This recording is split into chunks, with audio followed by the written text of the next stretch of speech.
Hell yeah, ladies and gentlemen. That's how you fucking start a show right there. That's how you fucking start a show. You know it's going to be a good night when we start off like that. Welcome to Glick's House of Music, everybody. Hopefully you guys had a great week. It's Friday night. We're going to get your weekend started off a little better, maybe add a little boost to it. You guys know me. I'm Glick, obviously. Glick's House of Music is brought to you by the Nonsensical Network. If you're not already, go ahead and check us out. We are everywhere on the socials, Facebook, Insta, X, and TikTok. You can also listen to us, or watch us, I should say. Watch us live on all social media. What the hell am I talking about? You can watch us live on Facebook, YouTube, and Twitch. I'll get this right one of these days, I promise you guys. But you can watch us live, get in the chatter's box, hang out, shoot the shit, engage with us. Or you can listen to us anytime, any place. Wherever y'all listen to podcasts at, we are everywhere. All at the Nonsensical Network, or you can simply run right on over to bio.link/Nonsensical Network. I can't work shit tonight. There we go. Got it scrolling at the bottom of the screen. It'll be scrolling down there all night long, so you guys can find all them socials there. You know the drill. Give us a follow, give us a like, give us a listen if you'd be so kind. Give us a share. We'd greatly appreciate that. But enough about me and enough about the network. We got a kick-ass band. We really don't know how to classify these guys. They're I believe they say they're a little too southern for metal and a little too hard for country.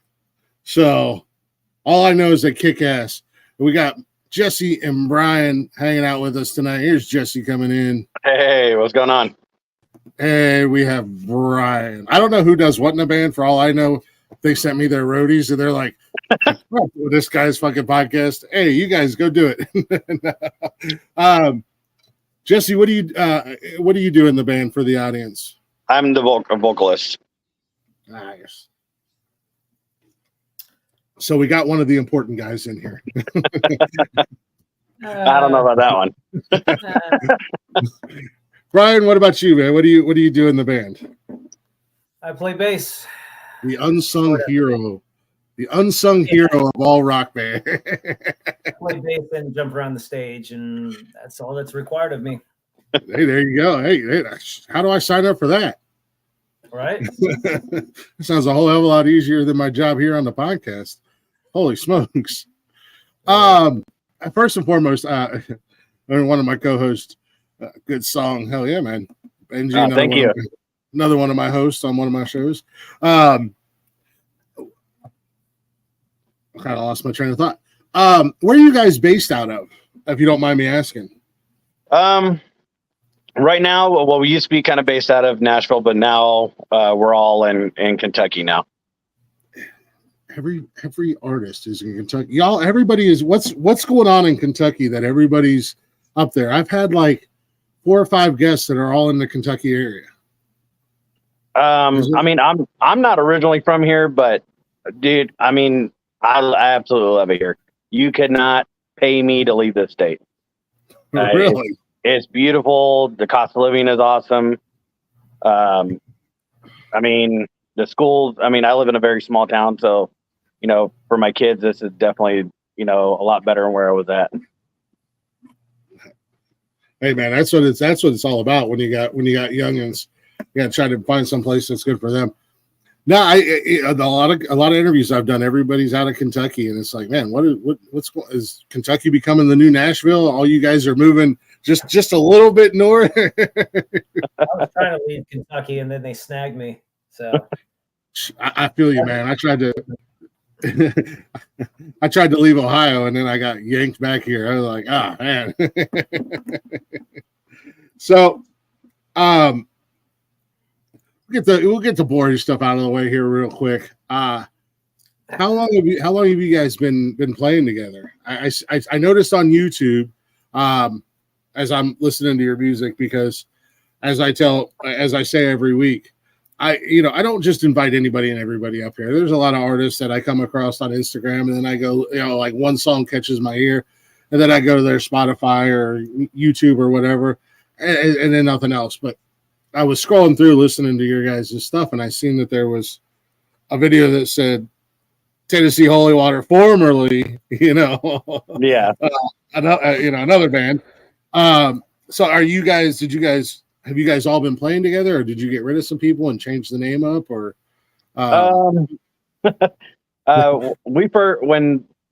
when I first started this mission, I guess you could say, um, it's been a mission. Let me tell you. We started out as Rogues and Royalty, and we found that a lot of people had a hard time saying Rogues and Royalty, and it didn't roll off the tongue, and so we changed it to Tennessee Holy Water, and there's been some members come and go, but where we're at now is definitely great set of guys. I believe every one of us are very ambitious. Nice. So this has been a good turnaround. There you go. I mean, at the end of the day, that's what it's all about, man. It's all about growth. And I obviously two different forms of entertainment, but I totally understand. Hell, we've been there. Hell, we're going through it right now.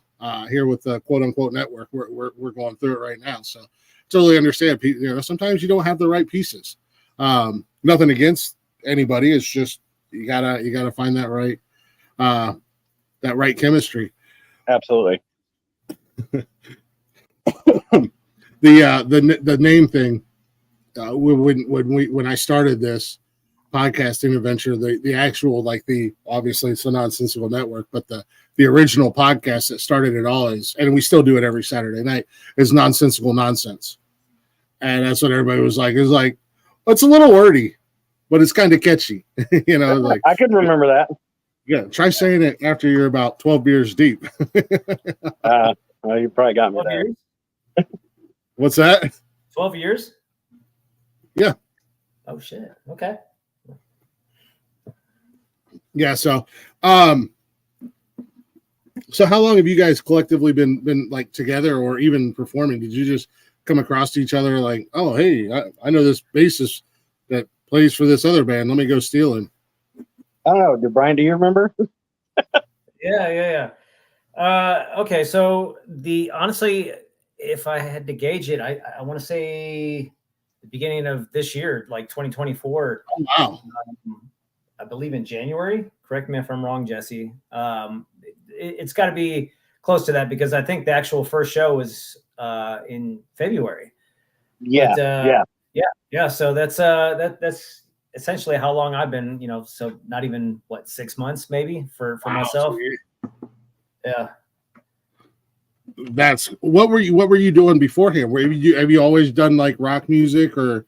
Yeah. I mean, for myself, I've been playing in hard rock metal bands and everything, but which he's not on tonight, but Adam Mullendor, the guitarist, him and I had played in two other bands previously, prior to Tennessee Holy Water. Oh, nice. And I'm just that guy he strings along from project to project, man. So, but I ain't gonna lie, I'm super stoked that this has panned out because I love it, man. Like Jesse said, great group of guys, and I love the music. I love what they've done before, and I love what's around the corner, man. So, yeah, man. Like I said, I'll probably say it several more times tonight. You guys have. And it's hard to stand out from a crowd. You know what I mean? Everybody's doing heavy metal, everybody's doing this, everybody's doing that. But you guys do have kind of like your own unique sound, and it's fun to listen to, man. That's the other cool thing is I get to introduce all this new music, and being a huge music fan. Then I get to introduce it. I get to force it on our listeners throughout the network. But I have found myself listening to more and more music. I wasn't listening to music. I was listening to a lot of talk radio, other podcasts. But now I'm finding myself listening to a lot more music and creating a playlist from guests. And you guys. Once we started talking, or even before that, I was like, well, they're already on the playlist. So whether they tell me to go fuck myself or not, they're in. What about you, Jesse? How, have you had other projects before this that you were doing, or was this just? Yeah, I was in a band in California. We were signed to record label and did some pretty big shows, but we had some issues come up in the band, and everybody wanted to kind of move back to our home area, and after the album come out, it ended up just kind of falling apart. But I actually quit after that. I quit music for about 10 years. And so when I moved out here, I was like, you know what? I'm going to give it another shot. How long have you been back in? How long have you been back in music? I moved out here 6 years ago. Okay, nice. Yeah. Oh, yeah. Had to rebuy everything. The wife was happy about that. Let me tell you. Well, I'm sure she was thrilled. Hey, babe. Oh yeah. I'm gonna go back into music, and not gonna make a lot of money, but I gotta spend a lot of it. Right? Yeah. Fortunately, and I kind of went the cheap route when I bought the equipment that I have when I started the podcast. Fortunately, I was single at the time, so I didn't have anybody yelling at me in my ear other than my bank account going, "Hey, hey guy." Yeah. Yeah, my kids are like, my kids are like, "Oh, Dad's going to do a podcast. He's going to be famous." I'm like, "Yeah, okay." Oh, I know. My middle son, he swears up and down I'm famous. I'm like, "No, I'm not, dude." He's like, "Yeah, you are. You're on YouTube." I'm like, "All right, I'm famous to you. That'll work." I was going to say when we first started a couple years ago, my youngest son, he was like that. He was like, "My dad's on YouTube. I'm like, "No, we got like 3 followers." Calm down. But we only have 2. Yeah, hey, there you go. We'll get you a couple more tonight. We'll see what we can do. 5. There we go. We'll get you up to 5. That's the goal. What's up, Jeeves? What up, fucker? What up, Chris? Yeah, no, it's funny how kids react, when they're like, and my son, he actually made his debut on a podcast a couple weeks ago. We're all wrestling fans. Oh, nice. I've been a wrestling fan my whole life. He's so engulfed in wrestling, and a couple of our friends, they have a podcast, and certain pay-per-views they do picks, and they know he's a big wrestling fan, and they're like, bring Cash and let him be a part of the show. So that for the last 2 weeks, 3 weeks, that's all he's been talking about is being on the podcast. When are we doing picks again? I'm like, I think SummerSlam, here in a couple of weeks. So it's awesome. Cool when when your kids think that, oh, my dad's cool, he's in a rock band, or you get the flip side of it where you got girls, as we talked backstage. I don't know how your girls are, but or you got a girl. My girls are like, oh my God, my dad's got a long ass. He's so lame. Yeah, it's kind of the way my daughter is, I think. Yeah. Dude, Brian, do you have any kids? Yeah, I got a 17-year-old son and a 26-year-old daughter. And my 17-year-old son, man, I tell you, he looks like Cliff Burton made over, dude. And he is, he's neck deep in the the heaviest of metal, dude. Like Cannibal Corpse and all this stuff, dude. So like if I play any of the holy water stuff, he's like, what's this easy listening crap? You listen to opera? Well, that's cool. What is that?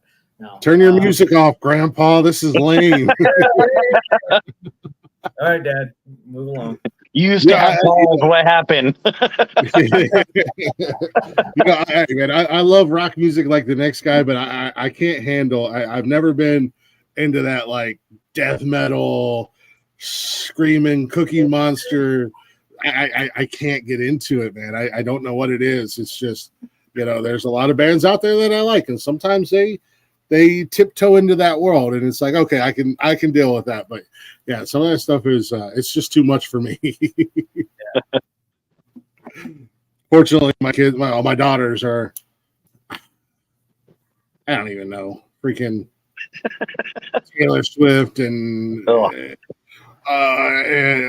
little baby, little bubble gum, little chocolate starfit. I don't even know. I'm like, that does not surprise me. Yeah, it's like I raised you right. Like you grew up listening to, country artists like Garth Brooks and Clint Black and George Strait. Guns N' Roses and Zeppelin and Floyd. You know, you were introduced to good music, and even like the 90s and 2000s stuff. I'm like, why do you listen to this crap?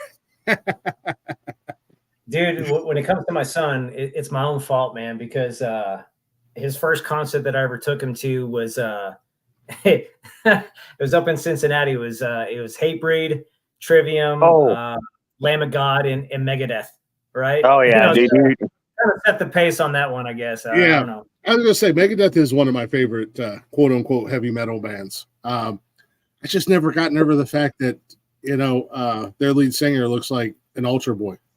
And Dave looks like an altar boy, man. And it's just like, really? That's coming out of that guy?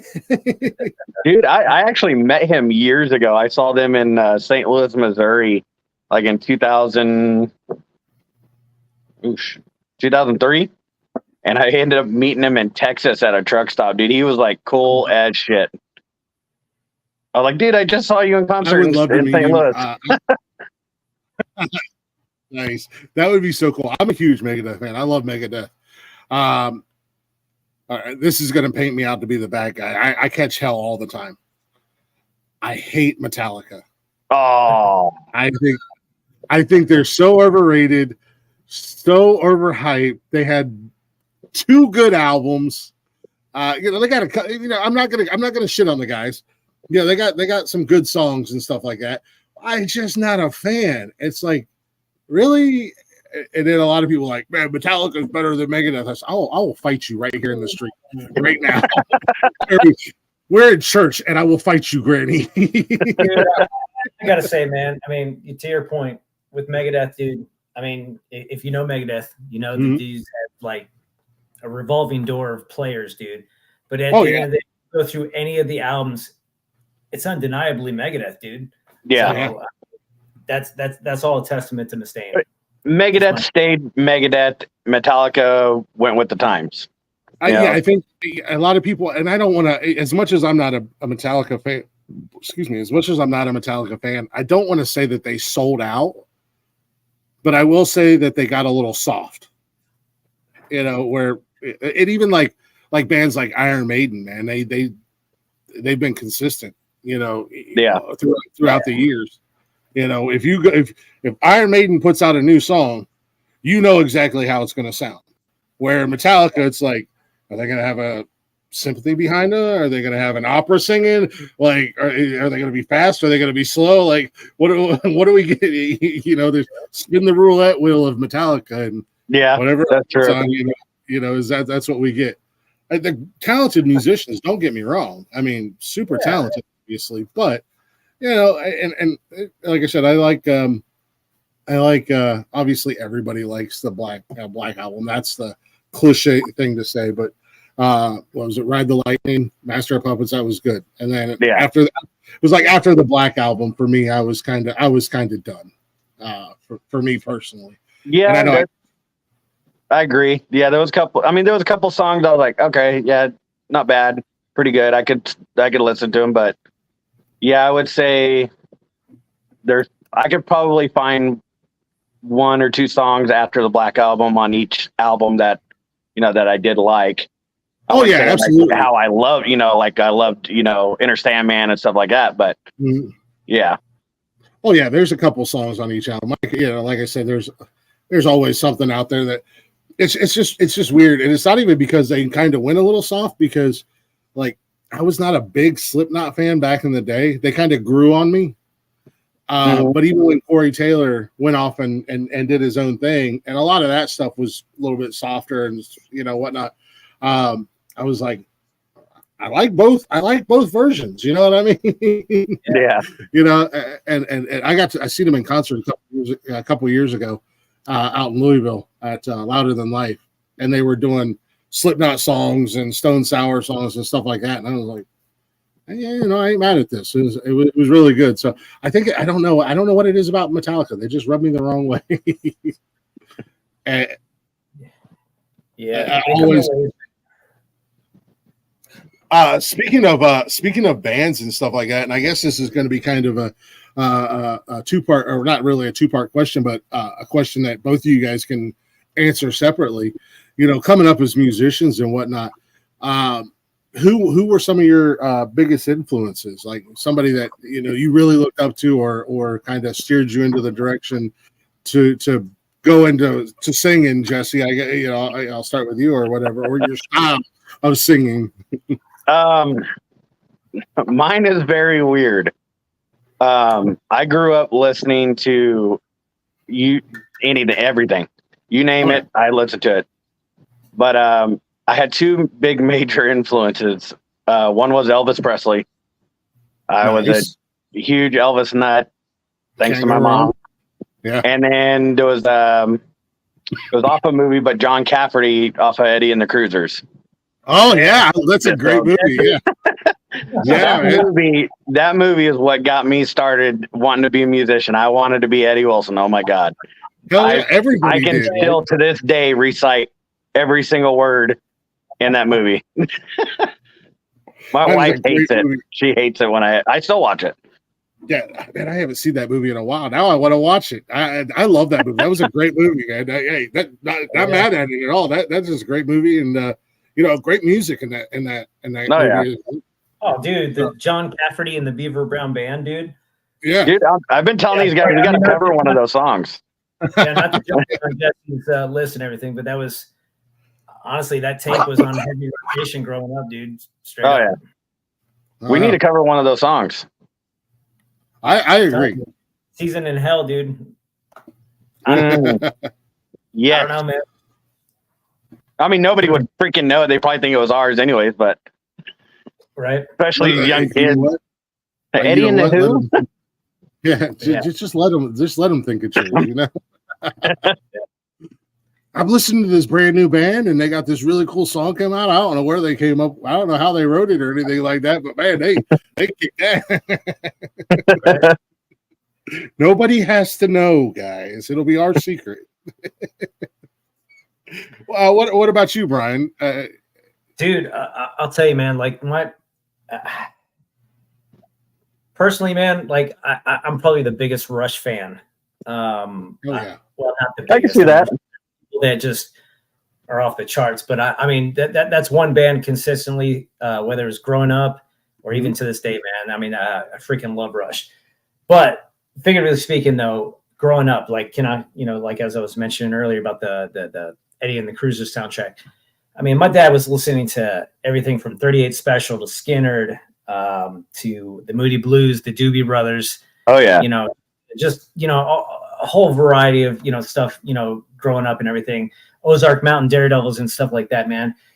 And then I mean, I kind of get into my later, my teens into the 20s and everything. I mean, it certainly went into the hard rock metal, aspect of things. And I mean, everything in between, dude. I mean, because just being a 90s, kind of growing up in the 90s for the most part. I mean, I even listened to some freaking hip hop type stuff, I mean, just everything. Oh, yeah. If it was good music, it was good music. And if it caught my ear, it caught my ear, and, stuff absolutely. like that. But I mean, I will say this, some of those things listening to, growing up listening to, bands like Skinner and 38 Special and Seeger and stuff like that. Certainly it kind of holds a special place, man, especially with the Tennessee Holy Water Project, man, because I mean, there's the elements and everything, but being a hard rock metal guy and everything, there's kind of that aspect too, man. And I just love the fact that we're able to kind of merge those things, man. And it just, it's weird to some of my friends and everything that know me from being like a hard rock metal guy and everything. But at the same time, it's, I love it, man. Yeah. No, yeah, and you guys really do have that nice hybrid of like southern rock, country, heavy metal mixture. I gotta introduce you to my guy Arliss. He's the lead singer for the Southern Outlaws band, and they are a southern rock band, man. They are everything that like Skinner and 38 Special and everything they were. Oh, that's nice. These guys, and they're doing it today. You know what I mean? Nice. So, what's up, Brittany? I guess this is kind of a two-part question. Brian, since we were talking to you, are there bassists out there that you kind of looked up to when you were first learning and when you were first playing and stuff like that? That not necessarily that you wanted to emulate or anything like that, but like no. Like? Yeah, I mean, it goes without saying, being a big Rush fan, Geddy Lee. I mean, and I know that may be kind of oversaturated. A lot of people list that, him as an influence and everything. But I mean, Geddy Lee, right? That's a big one. I would say, Justin from Tool. I mean, Tool's kind of out there and everything, but just the approach that he took and everything. And for the most part, honestly, when I started playing in bands and everything, I was playing rhythm guitar and everything. And it wasn't until I met Adam a few years back, for a project called Point of Reel, that they were looking for a bassist. And I was listening to some of the music and everything, and I was like, damn, I enjoy that. I could get with that. And they're like, well, we're looking for a bassist. And I'm like, well, I can do that.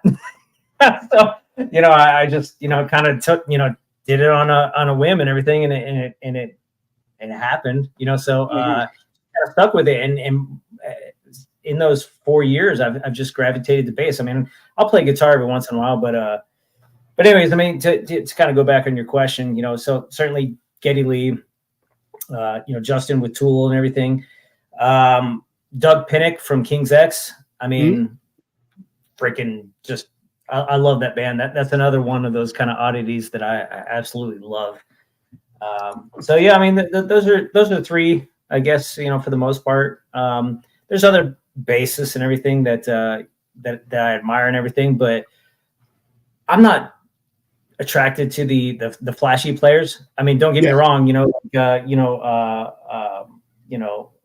Marcus Miller, who's that? Flea What's that? Well, I might have misspoke. Flea, isn't he a bass player? Oh yeah. Well, yeah, Flea. He's kind of all over the place. He's a lunatic. I love that. Yeah. Well, I mean, that guy's nuts, and he's freaking amazing to watch on stage, dude. Yeah. Oh yeah, that's a hell of a show to see right there. Oh, dude, yeah. Chili Peppers. Yeah. Yeah. I don't know. I'm just kind of aside from those three players and everything, not too much outside of the bass as far as influences and everything. I generally speaking, just music in general and everything. That's where it all kind of harkens in from myself. Yeah. No, I totally get that. You guys saying you listen to, I literally listen to everything. I love music so much. I'm an I shock a lot of people.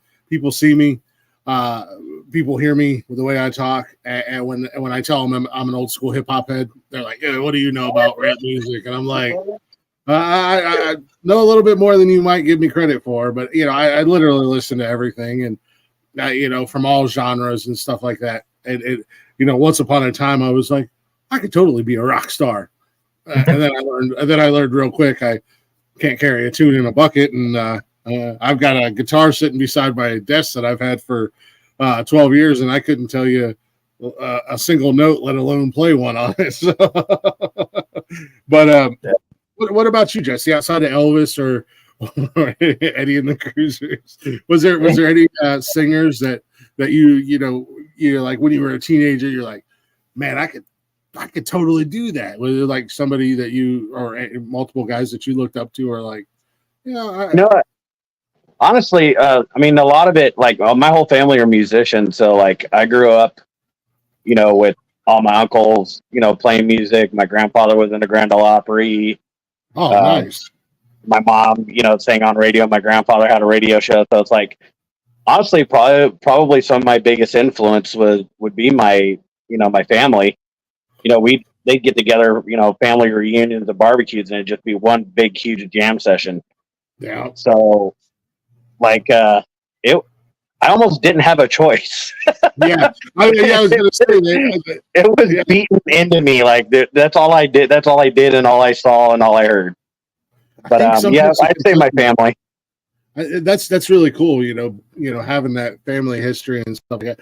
I think certain parts of Kentucky. I mean, that my ex-wife, her dad was a bluegrass musician. He could sing, and he could play every damn instrument. The man could not read a lick of music. No, I can't either. Music sheet. Yeah, that's another thing that blows my mind. Musicians like you guys, and he could play every instrument. He could play the guitar, he could play the bass, drums, the banjo, if you put it in front of him, he could play it. And when we were first dating, her dad had a bunch of property down in southern Ohio, and the whole family would come up from Kentucky for deer season, which meant we're going to go sit in our tree stands and freeze our asses off, and then come back and get hammered off of moonshine and eat like it's the last day on earth. And then everybody's going to pick up an instrument, and that's what it was. And I loved going because I'm not a small guy. I love to eat, and they all could cook. And B, I mean, I grew up listening to bluegrass music. I love bluegrass music, and that's what they did a lot of bluegrass and old school country, like Hank Williams Sr. style country and stuff like that. Man, I'd sit there and just drunk off my ass, just eating and enjoying the music. And that was it was like a little slice of heaven, man. But that must be a Kentucky thing, depending upon where you're from in small town Kentucky, because we really don't have that up here, at least what I've seen, being from Ohio. So, dude, I'll tell you, you're speaking my language, man. When you're talking about deer hunting and everything, I grew up in northern Michigan, man. Oh, all right, yep. Dude, yeah, out freezing your ass out. Many times, dude. Many times. I can't tell you how many times I told my buddies, they're like, Glick, hey, Glick, you going to come deer hunting with us? I'm like, no. First and foremost, the sun's not even up. It's negative 20 degrees out there. I'm going to be at the house. And whenever I crawl my fat ass out of bed, I'm going to grab me a Jack and Coke, and I'll wait for you guys. However, I was the tracker of the group. So, you hear the four-wheeler come up the driveway. Hey, Glick, I shot one. Did you really, though? Yeah. We got the blood trail. Come track it. Yeah. And I was like, all right. There was many a times where I got the four-wheeler come wake up call.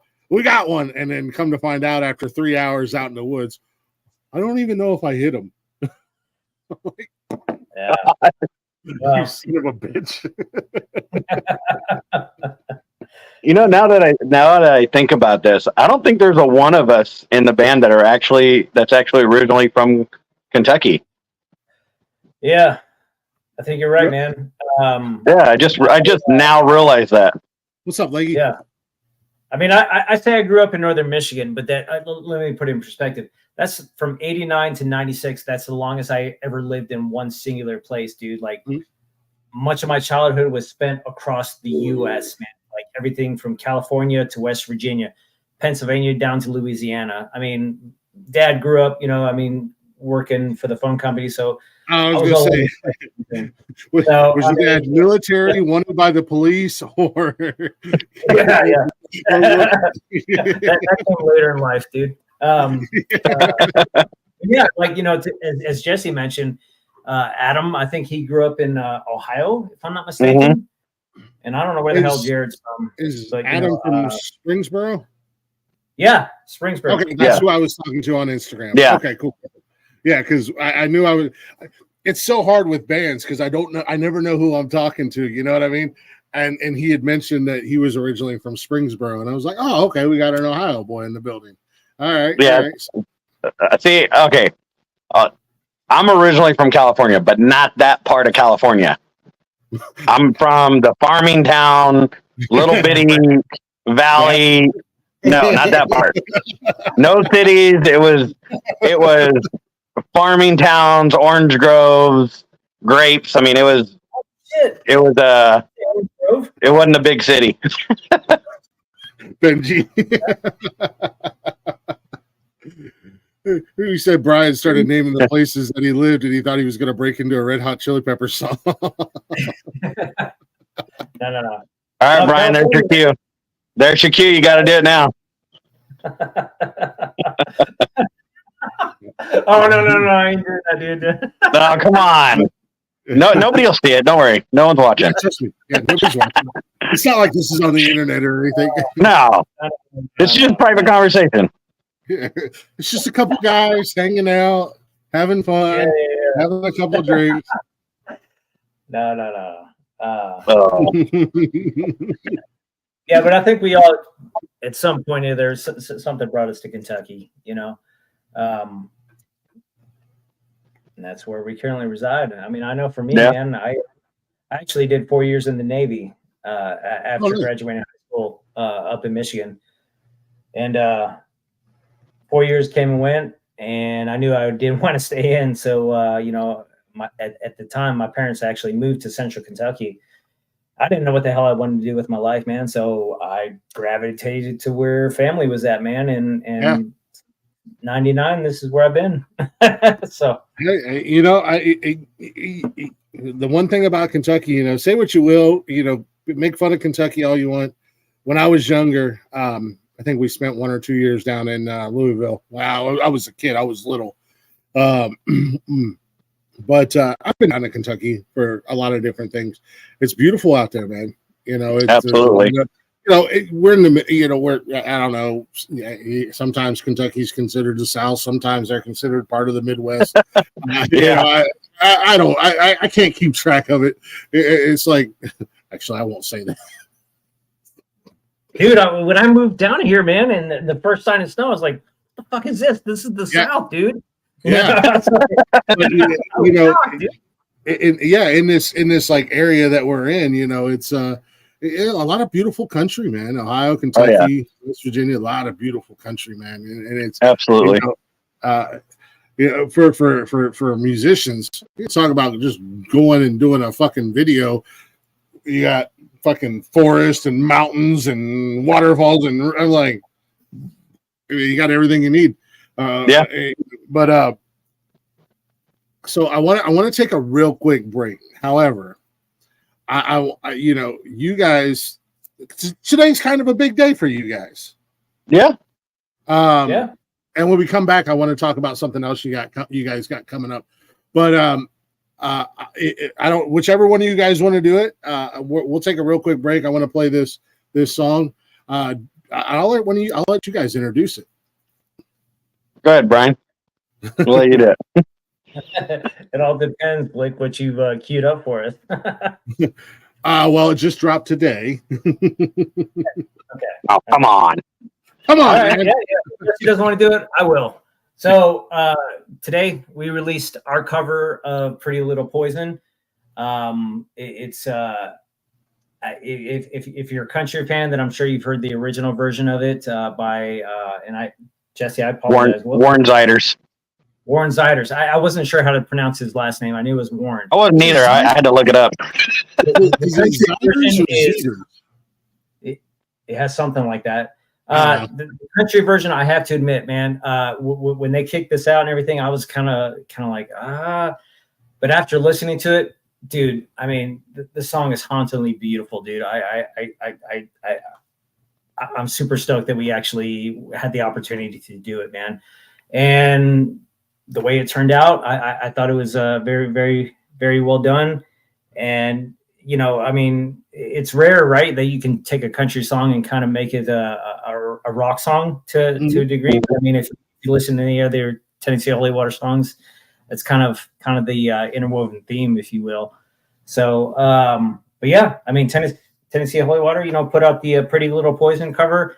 We're super stoked the way it turned out, man. And I mean, freaking Dusty Bowles did an amazing job putting it all together for us.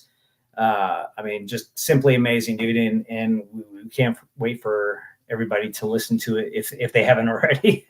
Yeah, I was gonna say, I think you guys killed it.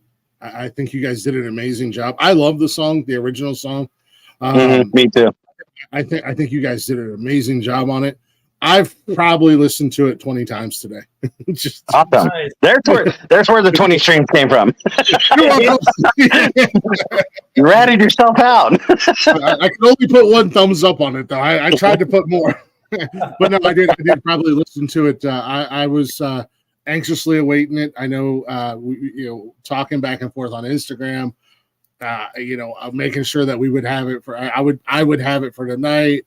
And you guys absolutely killed it. So without any other bullshit, we're going to go ahead and play it. We'll be right back. Sit back and enjoy Tennessee Holy Water's cover of Pretty Little Poison. Nice.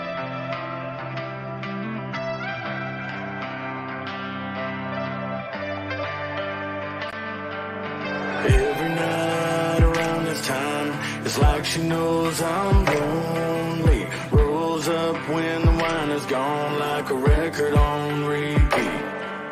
Leaning on old memories, talking about what we used to be.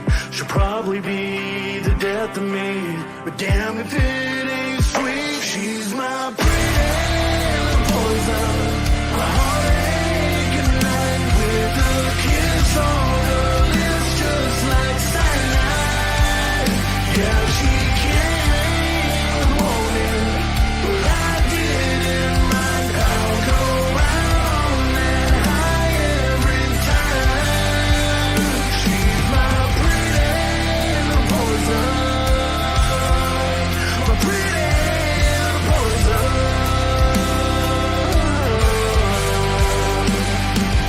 Shadows dancing down the hall, whispers that she wants me, trying to bend, not to fall when she falls into me. We all need some kind of fix. For me, she is the one I pick. Nothing else will do the trick. She's all I need. She's my pretty little poison, my heartache at night with a kiss on her lips, just like cyanide. Yeah, she came with warning, but I didn't mind. I'll go out on that high every time. She's my pretty little poison, my pretty little poison.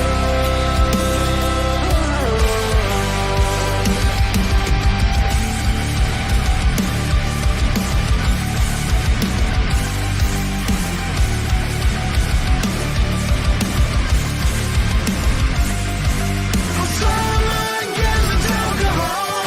I don't want none at all. I just want you. No, I just want you.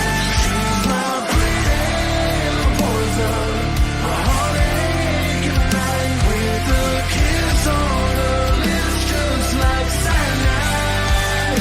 Yeah, she came with warning, but I didn't mind. I'll go out on that high every time.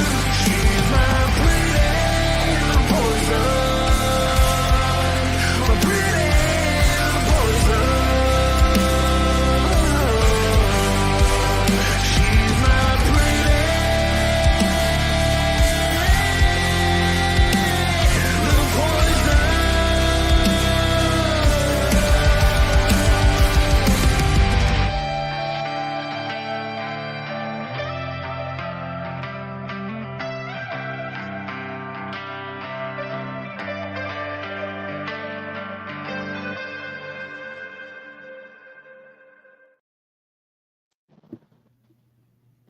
Hell yeah. Like I said, amazing fucking job, gentlemen. Thank you. We appreciate that. You guys, in all honesty, like I said, I like Warren Zeiders. How the hell you say his name? I don't know. I heard the guy singing the national anthem last year at the Browns Steelers game. I still don't know how to say his name. he's a little twig of a guy. He's a tiny little fella. Yeah. But I think I actually like your guys' version more than I like his. Thank you, man. That's awesome. And I'm not blowing smoke up your ass. Trust me. For the people who know me, they know that I'm brutally freaking honest, almost to the point where I'm basically an asshole. But no, I like your. I almost like. Not almost, but I definitely like your guys' version a lot better. So a little birdie told me that you guys are, and we don't have to. We're not going to give any information. I did hear that you guys were working on an actual video for that song. Mm-hmm. Yeah. Yeah. Do you, now you can tell me to shut the fuck up, but is there a release date, or do you know when it's gonna be out or anything yet? Not an official release date yet. It basically kind of depends on how everything goes. The video is basically done. We're just giving the single time to generate and do its thing, and then we'll drop the video. Well, we'll generate the hell out of it. Just so you know, one of the things I like to do here on the network, especially for the artists that I've interviewed, when they drop something new, usually for a week or two, I try to get it on a couple different shows throughout the week. Oh, nice. For a couple weeks. So, because having so many different shows on here, not everybody's. Some people might not like a certain show, and they like another show. So if we can get it on the other shows, maybe New Year's and stuff like that on that. And I always shout out the artist and let everybody know where to find you guys out. Actually, that's a good time for you guys to let everybody know where they can find you at and follow you guys and show you guys some love. Oh God, we're everywhere. We're Facebook, Instagram, TikTok. I think that's the three main social medias, and then every music platform you can think of. And if we're not on one of them, let us know because we'll get on it. Right? I can't even keep up with all the music platforms anymore. When we release a song, I was like, "There's how many it's going to?" I'm like, Jesus. Yeah, I check it sometimes, man. I mean, obviously you got Apple Music, Spotify, Deezer, YouTube Music, Amazon Music, Pandora. Pandora, Tidal, all that stuff. So I mean, I think we got the bases covered. I mean, yeah, no, that's the same thing with us. Like, I don't know, we're on the major ones. We're on Spotify. I think we're on iHeart. We're on Apple Podcasts and stuff like that. Like, those are the major ones. Yeah. Every once in a while, I'll get a message from somebody be like, "Hey, I found you guys on Billy Bob's podcast network app," and I'm like, "What the hell are you talking about?" Appreciate you listening, but I don't know what that is. I don't know if that's an insult or a compliment. That Benji. Dude, it's nuts. Like I actually went on to Spotify earlier today, man, and was listening to the Pretty Little Poison release just to kind of see how it sounded in the car. And then if you have Spotify, afterwards it just plays music afterwards, and some of the music that followed and everything, I was like, oh shit, that's actually kind of cool, So it's just kind of neat that that's kind of a part of that, and some of the tracks follow it, because I mean you start off looking for one band and you come across something else, and then it just kind of turns you on and so on and so forth, and some of the stuff you'd never expect to come across in the first place, man. So absolutely. That's the cool thing, because I'm not a huge fan of Spotify for music. I like YouTube Music, but I'll put in an artist. I'll put in I'll put you guys in there. And play a couple of your songs, and then there'll be another, and I may never have heard of that artist, and it's like, oh, I like this song, let me check them out, or vice versa for you guys. They're listening to, I'm drawing a blank, any other artist, and then that version of the song comes up, once upon a time, that's how I discovered Shaman's Harvest. Okay. Oh yeah. Love that band. I was listening to another artist, and their cover of Dirty Diana came up. Oh, I love that. And I love that cover. I was like, "Ooh, who the hell are these guys?" And how talk about a set of brass balls. You're going to cover a Michael Jackson song? Like, all right. And they did it freaking awesome too, dude. Like, I first heard that and I was like, "You got to be shitting me." Dude, I burnt my wife out on that song. I was blasting that shit. A lot more than probably what I should have. Dude, I was telling everybody, I'm like, you got to check out this band, Shaman's Harvest. You got to listen to their cover. Back when I first came across them, I was doing Periscope live broadcast, and it was just hanging out in my garage, listening to music, chit chatting with people, hanging out, whatever, whoever came in to watch. And I'm like, you guys got to listen to this song. And they're like, yeah, Glick, you told us 20 times tonight already. I'm like, I don't care. You gotta listen. We're gonna play it again, But through that, I discovered them, and then I started listening to other music, and I'm like, I'm a fan of Shaman's Harvest. I think they're a good band, and that same effect could happen for any bands, you guys or anybody like you guys. Looking over here, she's our friend out in Scotland. Nice, good friend of ours. So she likes to jump from all of her social medias and show some love. I hate Spotify. They don't pay enough. That's a good question. No joke. With Spotify, the only reason I actually started a subscription is because these guys gave me so much crap because I use Apple Music, right, dude? I got an iPhone, dude, and it just works. Yeah. These guys gave me so much shit, so I was like, all right, cool. Did you really start a Spotify account because we were giving you shit? I did, and I'm glad to some degree that I did, because I literally, like, when I was listening to the Pretty Little Poison release, some of the songs that followed were some bands that I would have never freaking thought come across, and there's some good shit. So some perks to it, I guess. No, that's a cool thing. As artist, when your music gets put on Spotify, is there any monetization from that? Is it or is it just like, we made 13 cents this year from Spotify? Because I hear a lot of artists that'll like push their Spotify. They're like, if we get X amount of listens on Spotify, then we're gonna get paid. Is it worth it at the end of the day? We be careful with this. Yeah, like, don't put specifics out there.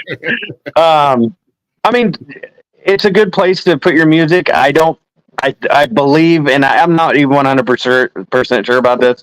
I believe they're one of the lowest paying, when it comes to streams and stuff. Basically, what putting either music out on Spotify and iTunes and all that, besides, getting it out there for everyone to listen to, is if it gets enough streams, then that's where, like, your big promoters and your big, record label, if you want to go that route, will start taking you seriously. But a lot's changed so much since, COVID, because, before they wanted you to have, a full album, nothing released yet, everything ready to go. You handed it over to them. They bought it. Boom. They pushed you. Well, now they don't give a crap about any of that. All they care about is your damn TikTok and Facebook and, how many subscribers I got. It's like, are you fucking serious? Yeah. Like, I'm 39 years old and I'm having to learn how to do TikTok and shit. Come on. What happened to the good days, when you just went out and played your music and, nice. What the hell? Okay. Yeah, man. Yeah, exactly. I hate TikTok. We use it, but I hate it. Yeah. Oh, I hate it. We use it, but I hate it. It's a love-hate relationship. Like, I'll watch stupid ass shit on there. But when it comes to posting, having to keep up with it, no, I hate it. Yeah. Stop. Don't steal your music. Pay for it. Damn it, says Leggy. You had a Helen, I believe it was, that was commenting earlier. It's great for discovery, coming across bands and everything. But I don't know. Maybe you guys do this as well. But if you can actually buy a physical copy and everything to kind of get into that band and support that band and everything, I absolutely love the fact that vinyl is rapidly more available, more and more, because I I mean, just having that physical copy, dude, is just, Yeah. again, not only to support them and everything, but actually just having it. You know what I'm saying? Because if Spotify goes down and everything, you would have listened to some tunes. Yeah. Having that. Yeah, you're on good. hand, Yeah. You know. I miss the days of looking at the album covers and, seeing the behind the scenes photos and reading the lyrics, like, Dude, reading the liner notes and everything on cassettes. Or seeing the hand printed, lyrics that they actually wrote that they printed on there. That was awesome to me. Oh yeah, dude. Yeah, exactly. I don't know, man. That's like the thing, man. It's a double-edged sword. Yeah. As fans, especially older fans, I'm 43. I remember going by 43. Okay. I know, Brian. I'm the youngest in the band. I'm 39. I was like, I'm pushing retirement. I'm almost in a retirement home. Right? I remember when we put an 8-track player. No. I remember when we got our first Ford Model T and we put our horse and buggy in the shed. We didn't have radios back then. You dated yourself a long time ago, just so you know, Brian. I got 3 years on you, bro. I mean, in all honesty, I think Brian's probably the youngest at heart that we all are. Right, dude? I just turned 46, dude, and I feel like I'm mentally like 16, 17, just juvenile as fuck. I'm with you, man. That's me. I tell everybody, I grew up in the late part of the 80s and the 90s, and there was a thing when we grew up, Brian, called Toys R Us. A lot of kids don't know what that is anymore. And there was a sacred oath that you took as a kid. I'm a Toys R Us kid and I don't want to grow up. And I have refused to grow up. I am 43 years old, but my brain still tells me I'm a 14, 15, 16-year-old jackass. My body reminds me a lot that I'm not 16 anymore. Oh, dude, for sure, dude. I'll laugh at the most juvenile stuff, and then morning comes, and I'm like, oh shit, I don't want to get up. Yeah, it's like farts are still funny. Fart jokes are funny. I still laugh at them. If somebody says penis, I'm gonna laugh. It's just it is what it is. Movies will always make me smile like a 12-year-old boy, and I'm seeing them for the first time, But absolutely. There's also moments where 16-year-old brain says, you could absolutely do a backflip off this roof, Glick. Oh. And then the next morning, 43-year-old body goes, hey, dummy, remember when you did a backflip off the roof last night? How are you feeling today? You just slipped your disc. My back's thrown out, my knees thrown out, my shoulders not where it belongs. Calling off work for the next 3 days, Yeah. And my wife always asks, like, what do you guys talk about when you're at band practice? It's like, baby, it's just like one big long gay joke. Helen on Saturday, I can't tell you guys how many times on Saturday nights Helen has come in and been like, wow, this is pretty gay in here, guys. Dude, I will say this. I mean, it'd be almost comical, but Adam, I mean, this guy, dude, I mean, you'll have a somewhat serious conversation about something pertaining to whether it's song structure or something pertaining to rehearsal and everything. Mm-hmm. Guy will hit you up with something that just derails it and everything. And I mean, it's juvenile. Yeah, I love it and everything. It's a damn shame he's not on here tonight, man. I'll tell you. Oh God. Some of the comments and the things that come from this guy is just, I mean, it just makes you shake your head, dude. Yeah, we'll have to try to set something up down the road and get you guys all in here. Have you guys ever heard of this? Me not being a musician, Helen said something about have a Bandcamp page. Do you guys know anything about that? Is that something that you know or heard of? Or Bandcamp? I don't know. I haven't. I don't think Tennessee Holy Water does. I know a lot of independent artists and everything do distribute a lot of stuff through Bandcamp and everything. Yeah. Even actual major label artists and everything, I've seen release stuff via Bandcamp and everything. Like, if you remember, if anyone's a Killswitch Engage fan, I remember they released like Besides I'll be album. right back, guys. Yep, you're good, man. Oh, okay. All right. was Yeah. gonna say, So I know they strictly went through Bandcamp for wow. to purchase this B-sides EP that they put out. So sorry, dude. I'm seeing these comments. No, you're good. Exactly. Like I said, Leggy will come in. Yeah. So And we're talking about like blowing each other, and if somebody offered you $5 billion tax free and you had to give them a blowjob, but you didn't have to finish, would you? And it's like, yeah. Dude, you thought that Hawk 2 girl was on to something, dude? No, Yeah. I'm just kidding.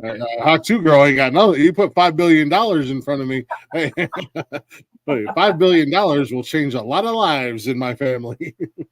That's life altering situations right there. Mm-hmm. No, man. Yeah, I don't know anything about the Bandcamp stuff. I never heard of it. So, I've seen a lot of independent artists, even local bands and everything, especially in the Central Kentucky area that I've come across and everything, or even know they utilize Bandcamp. And since you brought it up, I mean, I to be honest, I'm not sure why we are not kind of in that avenue. Well, now you have homework. Now you guys got to get on Bandcamp. Yeah, now there's work to be done. Awesome. Right? So with the new song coming out, okay. Do you guys have any other obviously I know stuff, but the audience doesn't. Do you guys have? Are you guys working on an album? Do you have an album coming out anytime soon? Do you have any big gigs or anything like that coming up that y'all want to promote or anything like that, or kind of let people know about? This one, yeah, we got an album coming that's going to be coming soon, but we got a few more singles that we're going to be releasing. Nice. I don't know if I want to give it. I'm not going to give it away, but we got 2 more singles that are. One will be coming out in the next 4 to 6 weeks. Make sure you guys are all following Tennessee Holy Water on the social medias. And if you're too goddamn stubborn to do it, guess what? I'm going to ear grape you with their music when it drops. So if they won't follow you guys, I got you guys covered. I'll play it. But yeah, we got we got plans for some more singles. We got a big show coming up July 27th with Blackberry Smoke. Yeah, with Blackberry Smoke and. Am I saying this right? Coshocton, right? Coshocton. Yeah. It's Coshocton. The name of the festival is Coshocton. I'll be sitting there trying to do a video, and I'm like, shit. I pronounced that so many different ways, dude. And then Adam finally called me out on it. Yeah. But yeah, it's Rock Coshocton. It's Rock Coshocton. There you go. Yeah, Rock Coshocton Music Fest, right? Yeah. It's a 3-day event, ladies and gentlemen. So there's going to be a lot of bands there. You guys are playing what, Saturday night? Saturday, yeah. We're playing Saturday, man, and it was kind of weird, man. The 2 promoters, and I apologize, I can't remember their names at the time. They did a Facebook live feed, and they were talking about the different bands and kind of the trend of events for that particular weekend. And they actually name dropped the band. And one of the gentlemen actually said, he's like, well, this is probably one of the bands that I'm most looking forward to seeing over the course of the weekend. And it's just kind of, just watching it, I was just like, dude, I don't need that pressure. Don't put that on me. But certainly with Blackberry Smoke headlining Saturday and everything, it's going to be a freaking great time, dude. And we absolutely cannot wait to play this. I know it sucks. I was telling you guys backstage before we came up here live, they're literally 25 minutes away from me. And I was like, I was telling my fiance, I was like, oh, baby, we should totally go. It'll Rock Fest.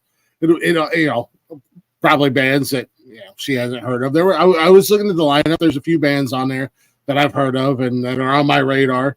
But she was like, we have plans. Doesn't matter. We will play our set, get a few in us, make our way 25 minutes to wherever the hell you are. There you go. We'll track you down, show up your front door, knocking at your door with a case of whatever. And, I'll send you my address. You know, it is a Saturday night. You know, we will be doing the show at the link in the chatters box too. So if you have too many beverages and you're crashed out at the hotel or wherever, or, you know, you're like, we can't drive, you just hit that link and then you can come on in. No, I don't know if that'd be good. Holy water doesn't Trust exactly. me, it's par for the course on Saturday night. Trust me, you guys. We are not politically correct. I don't know how we have not been. That's the great thing about being small time, because nobody pays attention to us. So we get away with a lot of shit that eventually, you know, one day in my head I envision like Spotify finally realizing what I've said for years, and that's Joe Rogan's a fucking joke, and he's a pompous prick, and he's a terrible podcast host, and Spotify will realize that, and they'll be like, we made a huge mistake. We need the Nonsensical Network on Spotify. Here's a $200 million contract, you know, and I'll be like, so we're going to sign this contract, but I need you to put a little caveat in there that you're not going to go back and listen to anything before we sign. Because we will 100% be canceled. Same applies for us. You know? Yeah, we will 100% be canceled. You know, nothing's off limits with us. We're not like racist or like, I don't want to say over sexual but we're not derogatory. Like, we're not like, only thing women are good for are making. Well, actually, we are. That's a lie. But they're jokes. They're jokes. This day and age, man, if you ain't got a sense of humor, then what the hell, man? Like, I don't think anybody's got a sense of humor anymore. Like, you can't tell. No, they really don't. You can't tell any jokes anymore without someone being offended. It's like, God damn, man, I'm just gonna keep my shit just shut up. Yeah, I'm just gonna shut the hell up. And it's like, God, man, like you listen to some of these podcasts or musicians or comedians and whatnot. Excuse me. And it's like, you know, I'll use our show for an example. We're not hurting nobody. It's all jokes. We're having a good time. We're having fun. It's satire. You know, the Saturday after the 4th of July weekend, we did the show, and I went on a rant, and I was making jokes about Karens and veterans and fireworks and blah blah blah blah blah. And I was like, stop being fucking pussies. Last Saturday night, some guy who's a veteran apparently took offense to it. He was like, so Glick, what's this about you calling veterans pussies? And I'm like, did I say that? So I had to, like, in the middle of the show, as everybody's talking, I was like, let me go back. And I was like, oh my God, dude, it was a joke. like I'm the biggest supporter of our military out there. I'm very outspoken about our military. I have multiple vets on my network.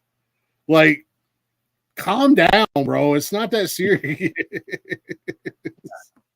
They're just which, what do you guys say about veterans? No, I'm just kidding. Yeah. Easy. You were in the Navy. Calm down. We know. There it is. You get my share of jokes, bro. Don't we know what you're doing in the Navy. Speaking of the Navy, there he is piping up. My co-creator of the show and network, Jeff, who hosts Jeff's Garage, he was in the Navy as well, or as I tell him, in the Gavy. Yeah. I know, right? Oh man, I got nothing but love for our veterans. I am not a veteran, not by choice, unfortunately. My dad don't know how to make more than one son, and I'm also damaged goods. So, you know, quote unquote, the medical personnel, whatever, when they did my physical and pulled my medical records, they're like, "Oh, you're damaged goods," and I'm like, "I don't know what the hell that means, but all right."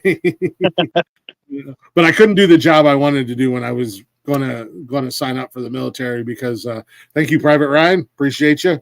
Way to kill off your entire fucking family in one war, but I was sole survivor, last of a bloodline. So like, you gotta pick a different occupation. I was like, all right, cool, I'll do whatever the hell I can do. But I got nothing but love for our vets. I think you guys are awesome. I mean, if it wasn't for our vets, you guys couldn't do what you guys do. I can't do what I do. So I mean, I'm super appreciative. And that was the other thing. It's like, you do realize that I'm part of a Labor Day weekend event that is centered around veterans. Like, I thought you guys had thick skin in being in the military, So, but anyways, I kind of just went off on a tangent and lost my train of thought. So, Brian, you mentioned Kill Switch earlier. Leggy and Jeeves, who are in the comments, they're both in the music world. Leggy does a music show. She plays music, and she's got a radio show and stuff like that. She's also does a show that I've actually got to be a part of, which was a lot of fun. And that's the other cool thing about moving my show from Fridays to Tuesdays. I might get to pop onto her show a little bit, every once in a while, where artists email her their music and they play it on the show. It's called Jukebox Jury, and she's got a panel, and they decided, and kind of amongst themselves, they're like, hit or miss. Is this something that you'd want to hear on the radio, or is this something that would just be an absolute bomb on the radio? And she's actually got the Fringe Festival coming up next month out in, I'm going to fuck it up if you're still listening. She's in Scotland, but out in Edinburgh. It's the world's largest arts festival, and she's going to actually doing it's a month long, but she'll be doing her show every day for a month. Jeez. So I told her, I was like, it's a damn shame you live in Scotland, because if you were closer, we would absolutely be there, but we'll be supporting her in spirit. And then Jeeves, he's a DJ, music guy, sound guy, tech guy. He does it all, but he had mentioned down there that he has done sound for Kill Switch. When nice. they came to, that's the only downside about Jeeves, is he's Canadian. Yeah. Oh man. Outside of that, he's a great guy. Yeah, I'm just saying. Dude. But, you're basically Canadian. You said Northern Michigan, so you're basically Canadian too. Dude, yeah, Northern Michigan and everything. And dude, I remember in the 90s, right? We had satellite TV, and we picked up Much Music. I don't know if you remember that, or if anybody got it, that crap. Yeah. That was based out of Canada, right? But yeah, dude. I mean, figuratively speaking, dude, any encounter I've had with anybody Canadian, super chill, dude. I have to admit. So. No, Canadians are super chill. They're super cool people. I like to fuck with them mainly because years ago, and this goes back to the Periscope thing. And a lot of times it was just a lot of ball busting when I was live on Periscope and talking shit, like most of our podcasts that we do. And there were some Canadians. There were some Canadian guys in there one night, and then I was like, you know what? Fuck it. I've had enough of them. I'm going to Canada. I'm waging war. I'm taking over Canada. One man army. Here I come. And they're like, oh no, sorry, Glick. We'll sign a peace treaty. Please don't take over. Sorry, yeah, sorry, sorry about that. So it's been ever since then. It's been a long-standing joke that Canada, you're one too many sips away from the maple syrup before I invade. So, but I I'll get it. I'll get it right eventually. I want to ask you guys. When it comes to writing music and stuff like that, and this is just something I always ask because it's a curiosity of mine. When you write your own stuff, I guess this is another kind of two-parter. Is it a group effort or is it like Brian's like, I got this freaking bass line running through my head. Hey Jesse, can you give me something? Or hey Adam, can you work with this? Or is it? And Jesse's like, man, got these lyrics. Is it a group effort or is it like a solo thing? And do you guys write from personal experience? There's a lot of questions involved in one question here. Do you guys write from personal experience or you're just out having a good time and you're like, you know what, this would make a great song? I would say it's a group effort between us as a band, our producer. I would definitely say it's a group effort. I tend to write. I like to storytell a little bit, but I cling more to real life, certain situations that's happened in my life. Like Far From Sober, that's kind of a personal experience. Same way with Choices. So Brooks and Dunn. I love that kind song. of. I mean, when I was younger, man, we all went out we went down to the river and 4-bite and party with the bonfire. So I mean, yeah. Hell in the Holler, same thing. So I mean, everyone's like, "You're from California and did that?" Yeah, man, we did that. There's parts of California that are more country than Kentucky. Wait a minute, you got country folk out in California? Is that what you're trying to tell us? Oh yeah, you fancy boy. But yeah, it's definitely a group effort, man. These guys are got great ideas. It's just been really. I'm definitely looking forward to the next sessions. That's cool. That was gonna. So there's always a method to my madness because I again, it was hard for me because I'm like, man, I like all these songs here on YouTube. What do I want to grab tonight? But I really like Far From Sober. It's a really good song. And I wanted to ask you, and again, method to my madness. I was going to get ready and play it. I want to make sure we get a couple, some of your guys' songs in here tonight. Usually that came from a personal place. When you write a song coming from a personal place, is it hard for you to because you're kind of putting yourself out there at the end of the day?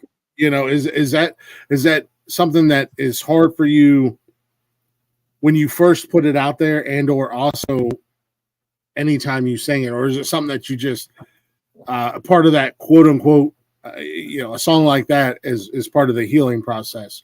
Does it get easier every time, or is it just once you get it wrote down and you get it out there, it's like it's just another song that you enjoy singing? I mean, I don't know if I'm any different than I've never really gotten into a heavy conversation with other singers and stuff, but when I wrote that, it was actually one of the fastest songs I've ever written. I had I'd say about 80-90% of it done. One of the other band members, we were actually on our way to Colorado. We went through it together a little bit, kind of cleaned it up, and I actually recorded that song faster than I've ever recorded any song. Oh, but wow. there is times up on stage, that I have to watch it, because it is an emotional song for me. But I don't really tell exactly what it is. I want people to kind of interpret it into their own life. You could be addicted to anything, so, mine wasn't, anything, big. It was more, I had to stay away from certain people to keep myself on the right track.